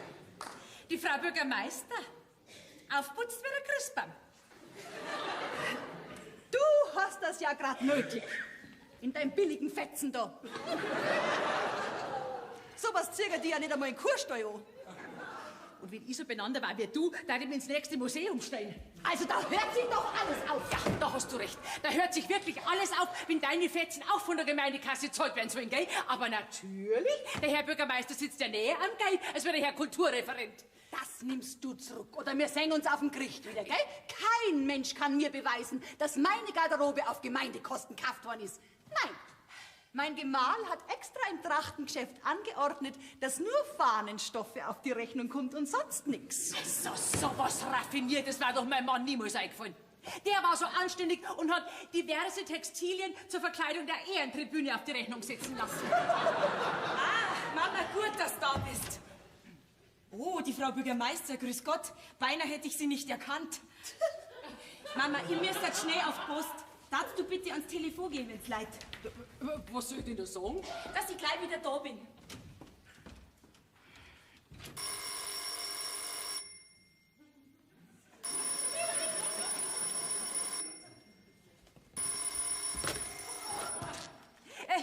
Gemeinde Haselbach und meine Tochter kommt gleich.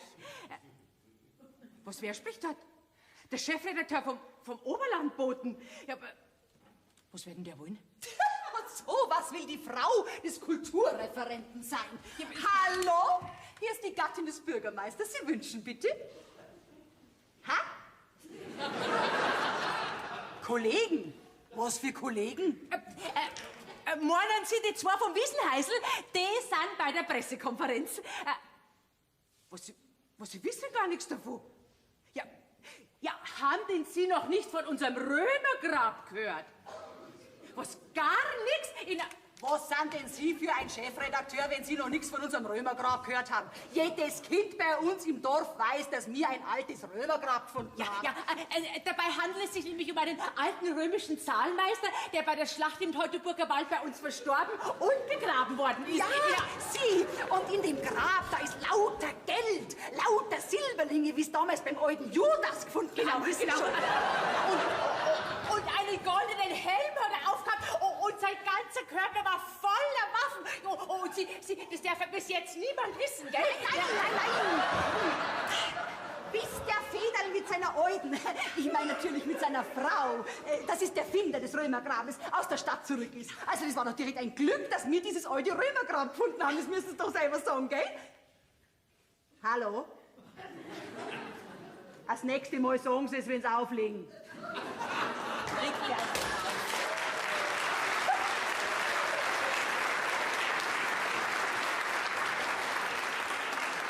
Wo er mir noch so viel zum Erzählen gehabt hätte.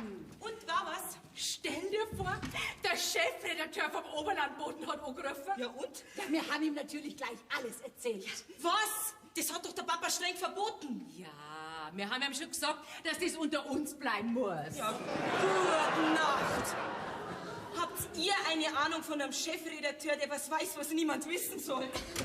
Also da rennt man zu einer Pressekonferenz und kein Mensch ist da.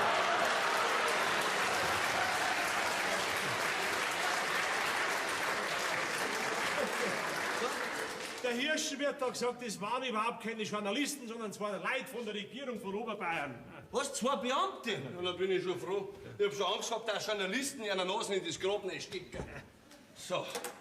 Ja, jetzt wird's auf alle Fälle mal Zeit, dass der Federflori kommt. Ja, aber dann müsst man den Antrag fertig haben, bis der da ist. Der muss nur noch unterschrieben werden. So, ja, na, das ist schon gut. Ne? Und wie gesagt, ja nichts an die Öffentlichkeit, gell? Weil dann ist hinterher die Überraschung umso größer. Ja, nur dass aus der Hinterher-Überraschung leider nichts mehr wird. Was, wieso? Wieso nicht? Weil die beiden Damen dem Chefredakteur vom Oberlandboten schon alles erzählt haben. Was? Ja, sag einmal, bist du des Wahnsinns? Ja, und du schon auch? Ja, sagt mir, wer seid ihr nur überhaupt mit diesem Zeitungsschreiber zusammengekommen? Ja, angerufen hat er da. Ja, weil die Monika nicht da war, da haben wir eben abgenommen. Na, bravo! Obwohl ich immer gesagt habe, nichts an die Öffentlichkeit. Nicht bevor dieser Fund amtlich ist. Wir haben doch gesagt, dass das unter uns bleiben muss. Ja, und dann so eine Abmachung muss nicht schließlich auch ein Journalist halten, oder nicht? Ja, besonders wenn er von der Zeitung ist. Jetzt können wir nur hoffen, dass das Römergrab auch wirklich echt ist. Ja, warum sollte denn das nicht echt sein?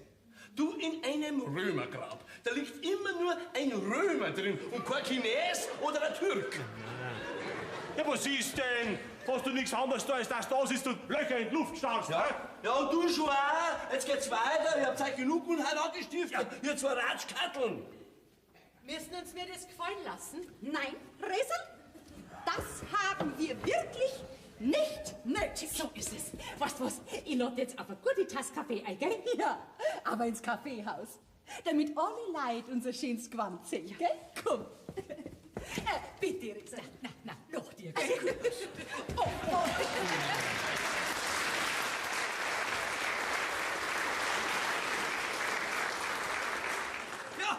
Ja, Bürgermeister, wie schaust denn du aus? Du bist aufputzt wie ein Pfingstochs. Und meinst du, dass du schöner beieinander bist? So schöner schon wie du. Schau dir mal an, du schaust aus mit deinem Gewand, wie wenn du von der letzten Modenschau übrig geblieben warst. Ich hab schon über bessere Witze nicht lachen. Hey, jetzt komm, also jetzt reden wir von was anderem. Sag einmal, Ludwig, soll man nicht bei unserem Festzug eine Abordnung mitmarschieren lassen, die dieses alte Römergrab da ein bisschen Symbolisieren. Ja, Daten, Nein, nix Daten da. Pass auf, wir können doch diesen Totenkopf da nicht spazieren tragen.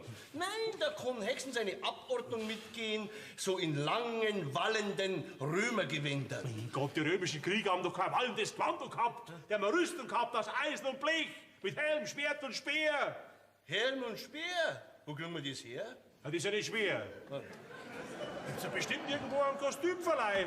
Na ja gut, ich meine, das kostet natürlich schon ein paar Mark. Du, auf das darfst du jetzt auch nicht mehr drauf zusammenkommen, gell? Ja, du lädst dich leicht, gell? Der Geld ist ja nicht, wenn es ums Zahlen geht. Das ist alles Politik. Da darf meine Kultur nicht zurückstehen. Hey, wir müssen jetzt auf alle Fälle mal schauen, dass dieser Antrag von Federflore mit dem Denkmalamt, dass der in Ordnung Und ist. vor allen Dingen der Assinger. Pass auf, der Assinger muss alle Vereine zusammentrommeln für heute abends für den Hirschen. Ja, wegen dem Festzug. Das muss ein Festzug werden, sag ich dir. Wie ein ganz Oberbayern noch nicht gesehen hat. Da muss der Schützenzug ein Trickseiter gehen. Verstehst du das? Jawohl. Also, jetzt noch einmal. Wie war das mit dem Chefredakteur? Also, die Mama und die Frau Bürgermeister haben dem Chefredakteur vom Oberlandboten alles brühwarm erzählt. Mein Richard, du musst das klären mit dem Redakteur, sonst sind doch der Papa und der Bürgermeister bis auf die Unterhosen blamiert. Keine Angst, Monika. Das mit der Zeitung, das bringe ich schon wieder in Ordnung. Ja, meinst du wirklich? Ja, nix leichter als das. Ist das dein Ernst? Freilich, am Telefon vorhin war nämlich kein Chefredakteur, sondern der Förster Richard Fichtinger. Ich mein, du bist vielleicht ein Schwindler. Und warum hast du angerufen? Okay, ich wollte doch nur deine Stimme hören. Aber wie ich dann deine Mutter gehört hab, ja, da ist mir halt das mit dem Chefredakteur eingefallen. Mei, hab mich ins Lachen verbeißen müssen, bis sich die zwei Damen förmlich überworfen haben. Das muss ja gleich der Mama verzeihen. Nein, nix da. Wir lassen die Katz erst aus dem Sack, wenn dein Vater nicht mehr ein- und aus weiß. Ja, und ich bin mir sicher, er wird zu uns noch gern Ja sagen. Mir scheint, du kennst meinen Vater immer noch nicht ganz. Dafür wird er mich bald kennenlernen. Auseinander, sag ich! Der Herr Rumpler, Für Sie immer noch Herr Kulturreferent. fehlt nur noch der Titel Schwiegervater. Schau, dass du an die Arbeit kommst, Monika. Nur wenn Überstunden angeordnet und auch bezahlt werden. Genau, Monika. Machen wir Überstunden. Zahlen tut's dein Vater.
Also wenn ich bei dem Festzug nicht in der ersten Reihe und beim Landrat zum Sitzen komme, dann rühre ich keinen Finger mehr. Also die erste Reihe ist für mich als Frau des Bürgermeisters reserviert und sonst für niemanden. Jetzt darfst du nicht streiten. Die erste Reihe ist so breit, dass ihr alle zwei drauf Platz habt. Assinger! Dort ein bisschen Streißel binden, macht's weiter. Ich schaut euch zwar gar nicht, wenn ihr euch an den Vorbereitungen zu unserem Festzug ein bisschen beteiligt. Assinger! Aber, Grüß. Was ist?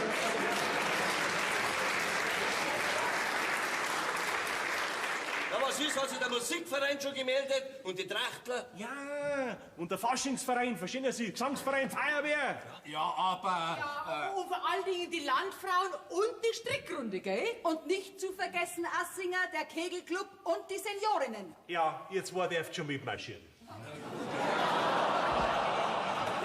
Kurzum alles, was zum politischen und kulturellen Leben der Gemeinde gehört. Ja, Aber, Assinger, wenn es um Kultur geht, dann gibt es kein Aber. ich wollte doch bloß sagen, Zum Sagen hat bloß ich was.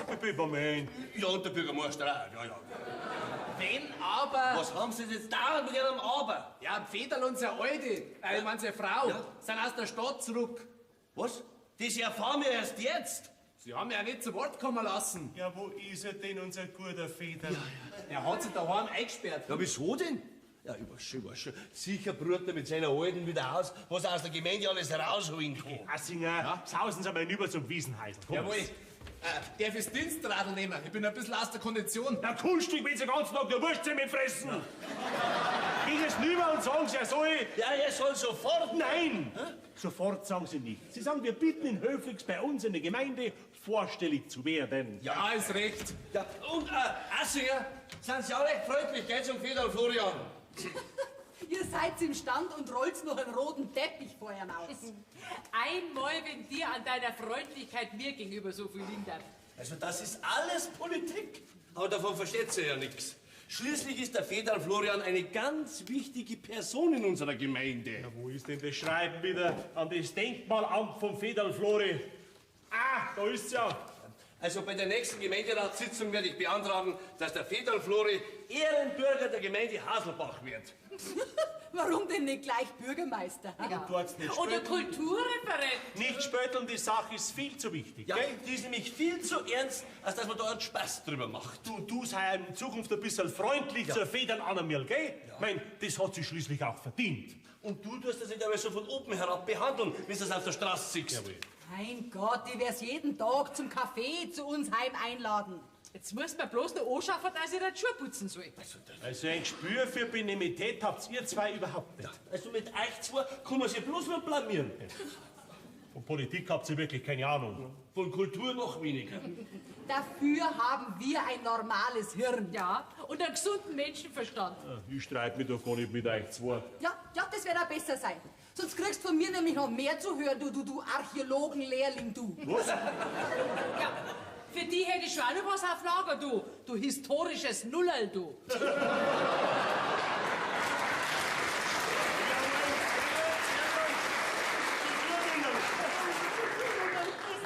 Seitdem die beim Federl diesen alten Römerkopf gefunden haben, haben sie nichts mehr anders im Kopf. Ja, wirklich wahr. So ein Geschiss wegen den Barbarer. Stell dir mal vor, die Tanten einen ganzen Friedhof beim Wiesenhäusl finden. Da sind die zwei reif fürs Narrenhaus. Ja. Euch werden die Augen schon übergehen, wenn der Federl Flori jetzt da erscheint. Ja, dann könnt ihr ihr zwei in aller Form bei uns entschuldigen, dass ihr's wisst, gell? Der Federl und seine Alte. Ja, Frau. Ja. Ja, der Held von Haselbach. Ja, grüß dich und Federl Flori, gell? Ja, und das Weib ist auch wieder mit dabei. Grüß dich, gut Annemir. Also, das sag ich euch gleich. Ganz gleich, was du uns jetzt sagst, euch soll jeder Wunsch erfüllt werden. Annemil, schau, da ist das Schreiben ans Denkmalamt, genauso wie es das haben musst wollen. Schau, wo drin steht, dass ein schönes Wiesenhäusl nie und nimmer abgerissen werden darf. Ja, es ist nur... Damit es klar ist, das bringe ich persönlich gleich zur Post. Ja, freilich, Annemir, da bist du auch sicher, dass er dahin kommt, wo er hingehört, gell? Und da ist ein kleiner bescheidener Scheck über 2000 Mark. Ihr braucht so ein bisschen ein Taschengeld, gell? Ja, aber ein bisschen weniger schon, gell? Annemil, das ist doch bloß der Anfang. Ja, schau, das große Geld kommt doch erst, wenn das Freilichtmuseum fertig ist. ich wollte nur sagen, schau Ludwig, ich mein, es ist mir ja selber mehr als zuwider. Aber der Totenschädel, den ich in meinem Garten gefunden hab, Ah, den hast du gleich in der Stadt drin lassen. nein, eben nicht, weil, weißt du schon, der Schädel, Ja? der ist nicht echt. Was? Nicht echt? Ja, echt ist er schon. Aber bei weitem nicht so alt und von einem toten Römer ist er schon gleich gar nicht. Aber das darf doch nicht wahr sein. Leider ist es schon wahr, Ludwig. Sag jetzt nicht Ludwig zu mir. Wie seid ihr zwei auf diesen Schwindel gekommen? Durch Zufall. Der Flori hat doch im Garten nach einem Brunnen gegraben. Und da hat er zufällig den Schädel gefunden. Ja, und dann hab ich ihn unseren Totengraber gesagt, nicht? Ja, und der hat ihn angeschaut und hat gesagt, Ja, hat er gesagt, mein Lieber, hat er gesagt, wie er nachgeschaut hat. Der ist aber hübsch alt, hat er gesagt. Ja, das hat er gesagt, gell? Ja, und wie kommt's jetzt hier dazu, dass ihr behauptet, dass das ein altes Römergrab ist? Wir haben doch das nicht behauptet. Ihr habt doch dauernd nur davon geredet, ja? Das ganze Dorf und von Tag zu Tag ist die Sensation dann größer geworden. Ja, und ihr zwei habt uns dann eingeredet, wundert, was wir da für einen Fund gemacht hätten, nicht? Jetzt könnt ihr euren roten Teppich wieder einrollen, gell? Ja. Und euren Ehrenbürger von Haselbach könnt ihr auf den Hurten aufstecken. Also wisst ihr was? Mir ist jetzt ganz schlecht, ist mir. Habt ihr einen Schnaps da? Bei uns im Amt gibt's keinen Schnaps. Ja, das haben wir schon gedacht. Darum habe ich ein bisschen einen Vorrat mitgebracht.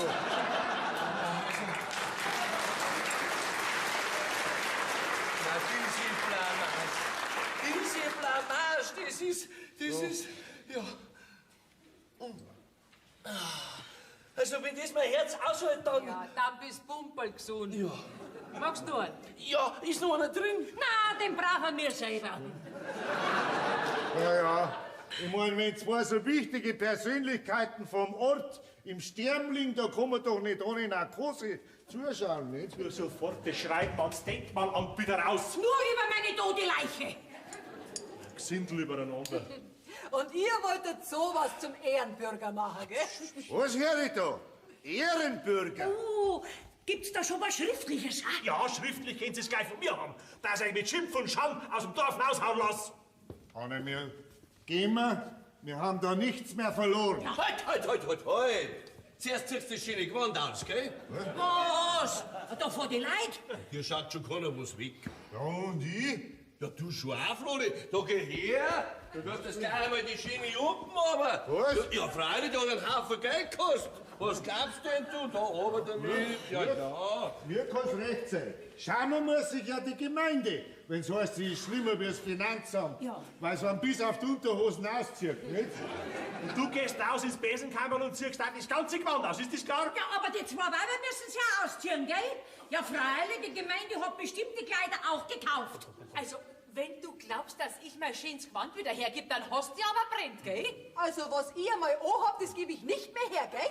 Also, mir ist wurscht, und wenn ich im Hämatom geh. Also, geh weiter, Flori, geh weiter. Komm. Die Hosen tust du jetzt aber. Nein, erst wenn alle wegschauen. Geh weiter, schick dich. Ich hab meine Zeit nicht gestohlen. Ja, ich das Gewand auch nicht. Du hast uns selber angeschafft, dass wir uns neu einkleiden sollen. Aber unter anderen Voraussetzungen. Nicht, dass uns ihr so ein Theater vorspult. Also, wenn sie die zwei Weiberleute nicht ausziehen, gell? Gleiches Recht für alle.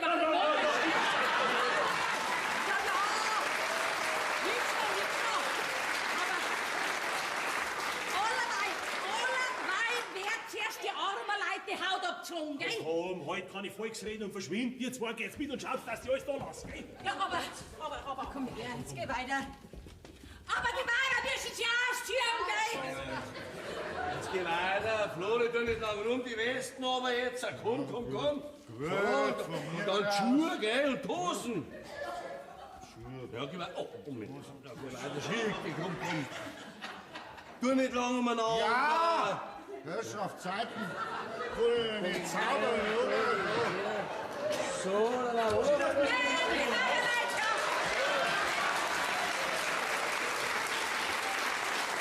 Wenn die Weiberleute bei dem Strichdis nicht mitmachen, dann kriegt's von mir kein Stickel mehr. Na. Recht hast, Annemil. Ich geb auch nichts mehr her. Ja, was ist denn So ist Ja, der's ja nicht aufmünzig werden, ihr zwei, gell? Weil sonst lasst euch nämlich verhaften. Und ich bin auch gleich, dass ihr es wisst. Ja. Assinger! Der muss alles fort wieder abblasen. Ja, genau. Assinger! Ja, was ist? Blasen, abblasen. Was? Alles abblasen. Was soll ich abblasen? Ja, alles, die Vorbereitung zum Festzug, alles wieder abblasen. Die haben ja noch gar nichts unternommen. Wie kommen Sie mir vor? Ich, der Bürgermeister, schafft mal so und Sie als Gemeindesekretär, Sie irgendwo Dingsbums. Ignorieren das Ganze. Also sei doch froh, wo nichts angefangen ist, braucht man hinterher nichts mehr, Abblasen. Na, ignorieren, hab ich gesagt. Ja, genau. Wenn Sie mir noch einmal sowas machen, dann sollen Sie mich kennenlernen, gell? Ich werd mir's merken. Was ist das? Bei uns klopft's. Das muss ein Fremder sein, herein. Guten Tag. Ist gut.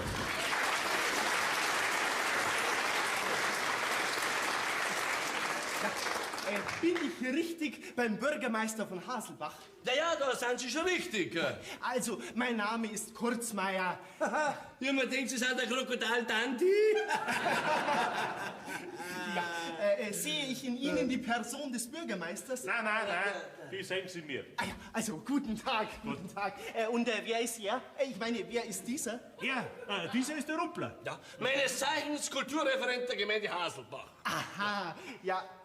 Und zu welcher merkwürdigen Kultur gehören diese beiden seltsamen Exemplare? Ja, also die sind... Schauen Sie, die beiden sind übrig geblieben von unserer Kostümprobe. Wissen Sie, wir haben doch gerade Vorbereitungen für unser 1000-jähriges Jubiläum. Aha, Kostümprobe, dass ich nicht lach. Nein, der Rumpler hat uns in aller Öffentlichkeit zu diesem Striptease gezwungen. So, das ist aber eine merkwürdige Kultur, Herr Rumpler. Seine Veranlagung, gell? Ja, gestatten Sie kurz, Meier. Ja, das haben wir schon gehört. Wie? Ach so, sagte ich das schon? Zweimal bereits, ja. Darf er vielleicht einmal erfahren, was sie zu uns führt? Wie? Ach so, ja, natürlich. Wissen Sie, mir wurde es sozusagen bereits in die Wiege gelegt, die Wissenschaft der Archäologie zu studieren. Spezialgebiet römische Kultur. Ja, und nun dieser sensationelle Fund in Ihrer Gemeinde. Ja, aber bitte lassen Sie sich nicht stören. Machen Sie ruhig weiter. Ja, wir waschen gerade schön nur. Nein, jetzt geh weiter, jetzt verschwind's wieder und setzt euch hoch. Ja, mit was denn? Unser altes Gewand ist daheim, das muss uns schon wer holen. Wer redet denn von eurem alten Gewand? Ihr nehmt doch das Schöne von der Gemeinde. Komm, Flori, zieh dich bitte wieder an. Sei so nett, ja, komm. Ja, aber wir machen eine Modenschau. Eine ins Gewand. Aus dem Gewand, nein.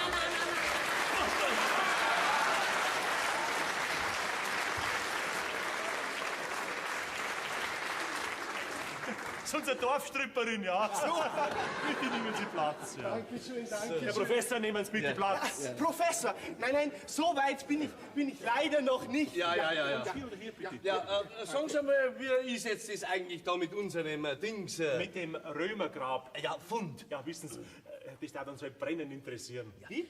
Ach so, ja, der Fund, natürlich. Also, es ist bis zum Archäologischen Institut vorgedrungen, dass man hier in der Gemeinde die Überreste eines römischen Kriegers gefunden hat. Ja, leider nicht echt. Ne? Doch, einen Moment. Ich habe hier nämlich einen Knochen. Ja, so, Moment, wo ist er denn? Also, ja, wo ist er denn?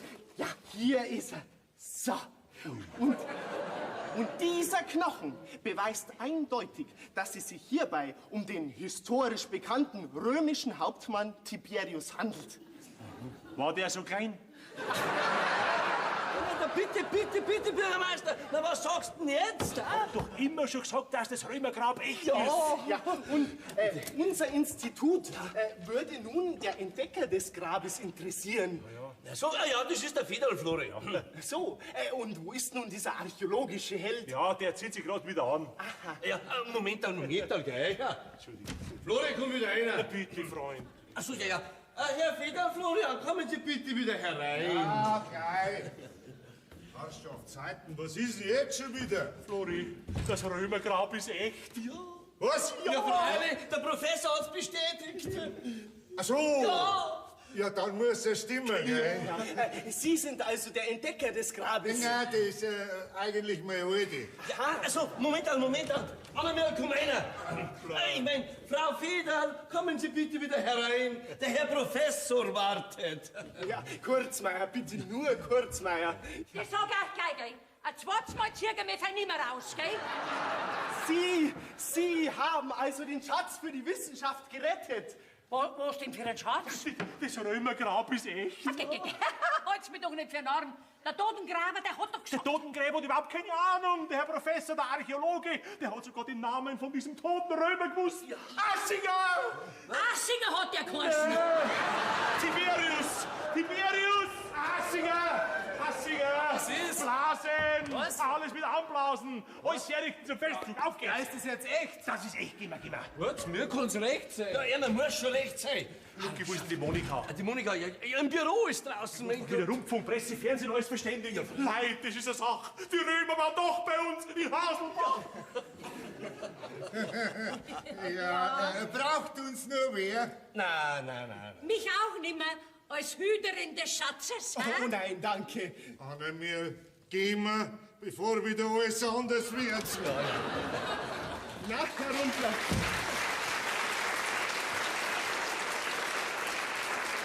Herr Rumpler, das ist wohl eine große Überraschung für Sie. Ja, das kann man wohl sagen. Eine große und eine freudige noch dazu. Ja, Sie werden sehr bald eine noch viel größere Überraschung erleben. Was? Noch eine?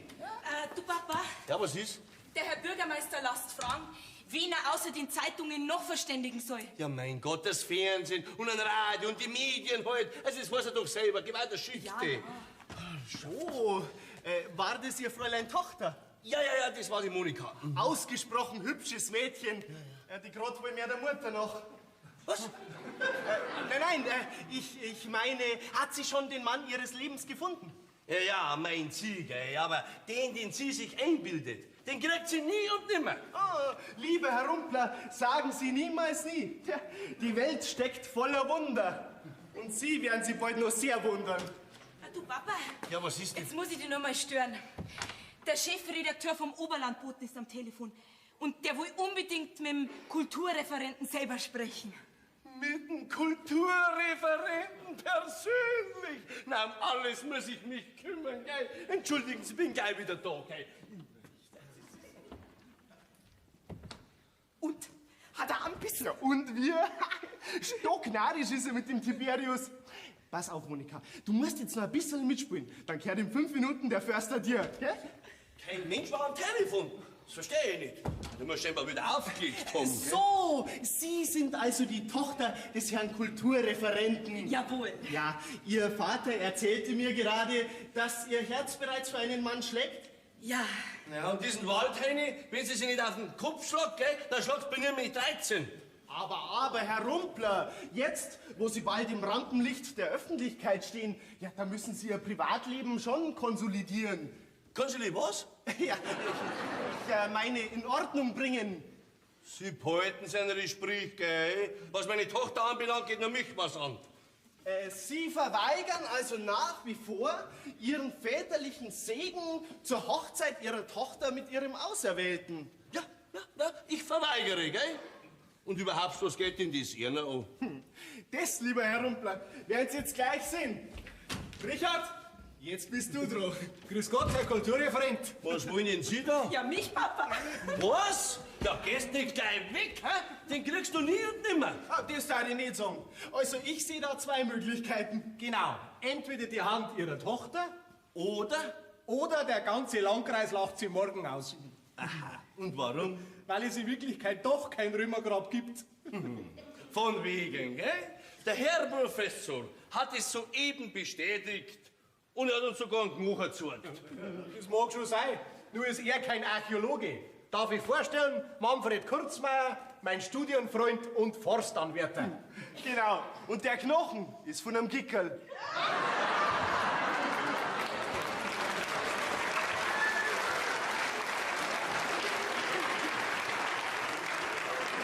Von einem Pickerl? Dann habt's mir mit so Narren gehalten. Ja, also, mich braucht's ja dann nimmer, gell? Ich glaub, den reißt's gleich. Na, Herr Kulturreferent, sehen Sie jetzt ein, was das für eine Blamage wäre, wenn es rauskommt, dass Sie zweimal auf denselben Schwindel reingefallen sind. Okay.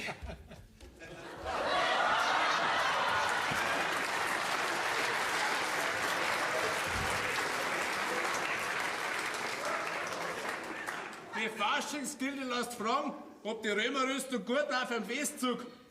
Es gibt keinen Festzug, es gibt kein Römergrab, es gibt überhaupt nichts. Und wenn's ja so weitergeht, dann gibt's mich auch bald nimmer. Ja, was hat er denn? Soll ein Doktor holen? Na, das ist nicht notwendig.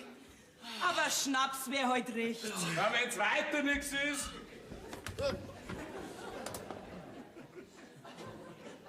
Ja, sagen Sie mal, sind wir da in einer Schnapsbrennerei oder in einer Amtsstube? Ja, in letzter Zeit waren wir eher in einem Narrenhaus. Na, also gut, gib's schon her.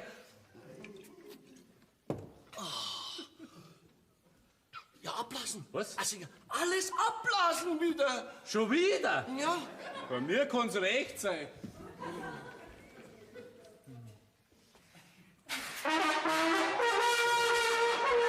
Singer! Aber doch nicht da herin!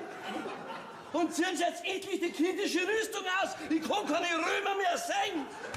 Ave, Cäsar! Raus!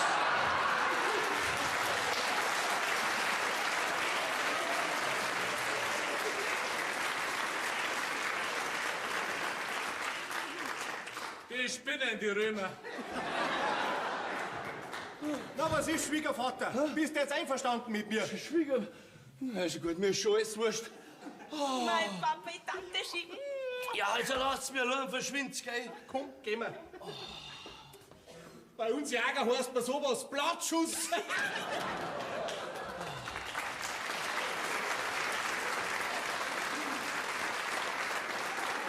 sag mal, wie haben wir's denn da? Sitzt in meinem Stuhl und sauft einen Schnaps? Du, wie wär's, Herr Kulturreferent, wenn du mir vielleicht ein bisschen bei meiner Festrede helfen darfst?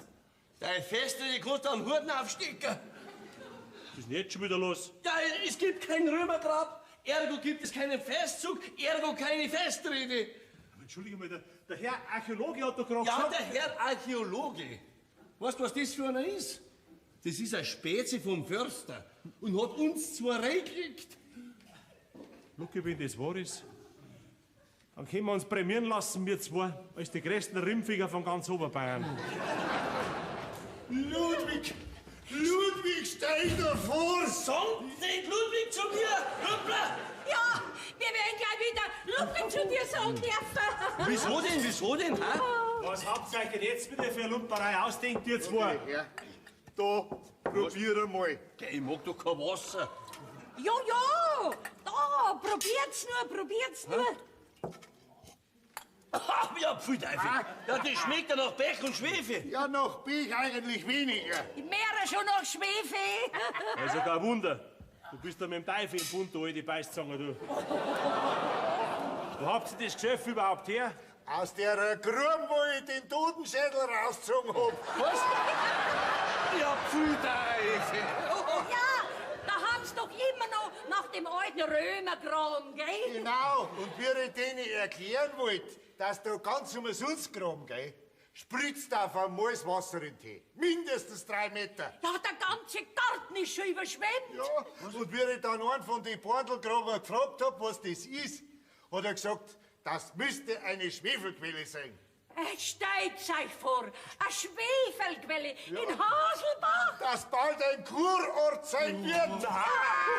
Ludwig, Leonhard, hast du das schon gehört? Ja, gehört und schon probiert. Also, wenn das stimmt. Ja, natürlich stimmt es. Das ganze Wiesenhäusl steht unter Wasser. Feuerwehr ist ausgerückt und die ganze Straße ist überflutet mit lauter Schwefelwasser. Ja, dann haben wir ja doch eine Attraktion zu unserem Jubiläum. Ja, genau. Und unser Werbespruch für die Zukunft wird lauten: Bist du krank und fühlst dich schwach? Komm ins Kurbad Haselbach.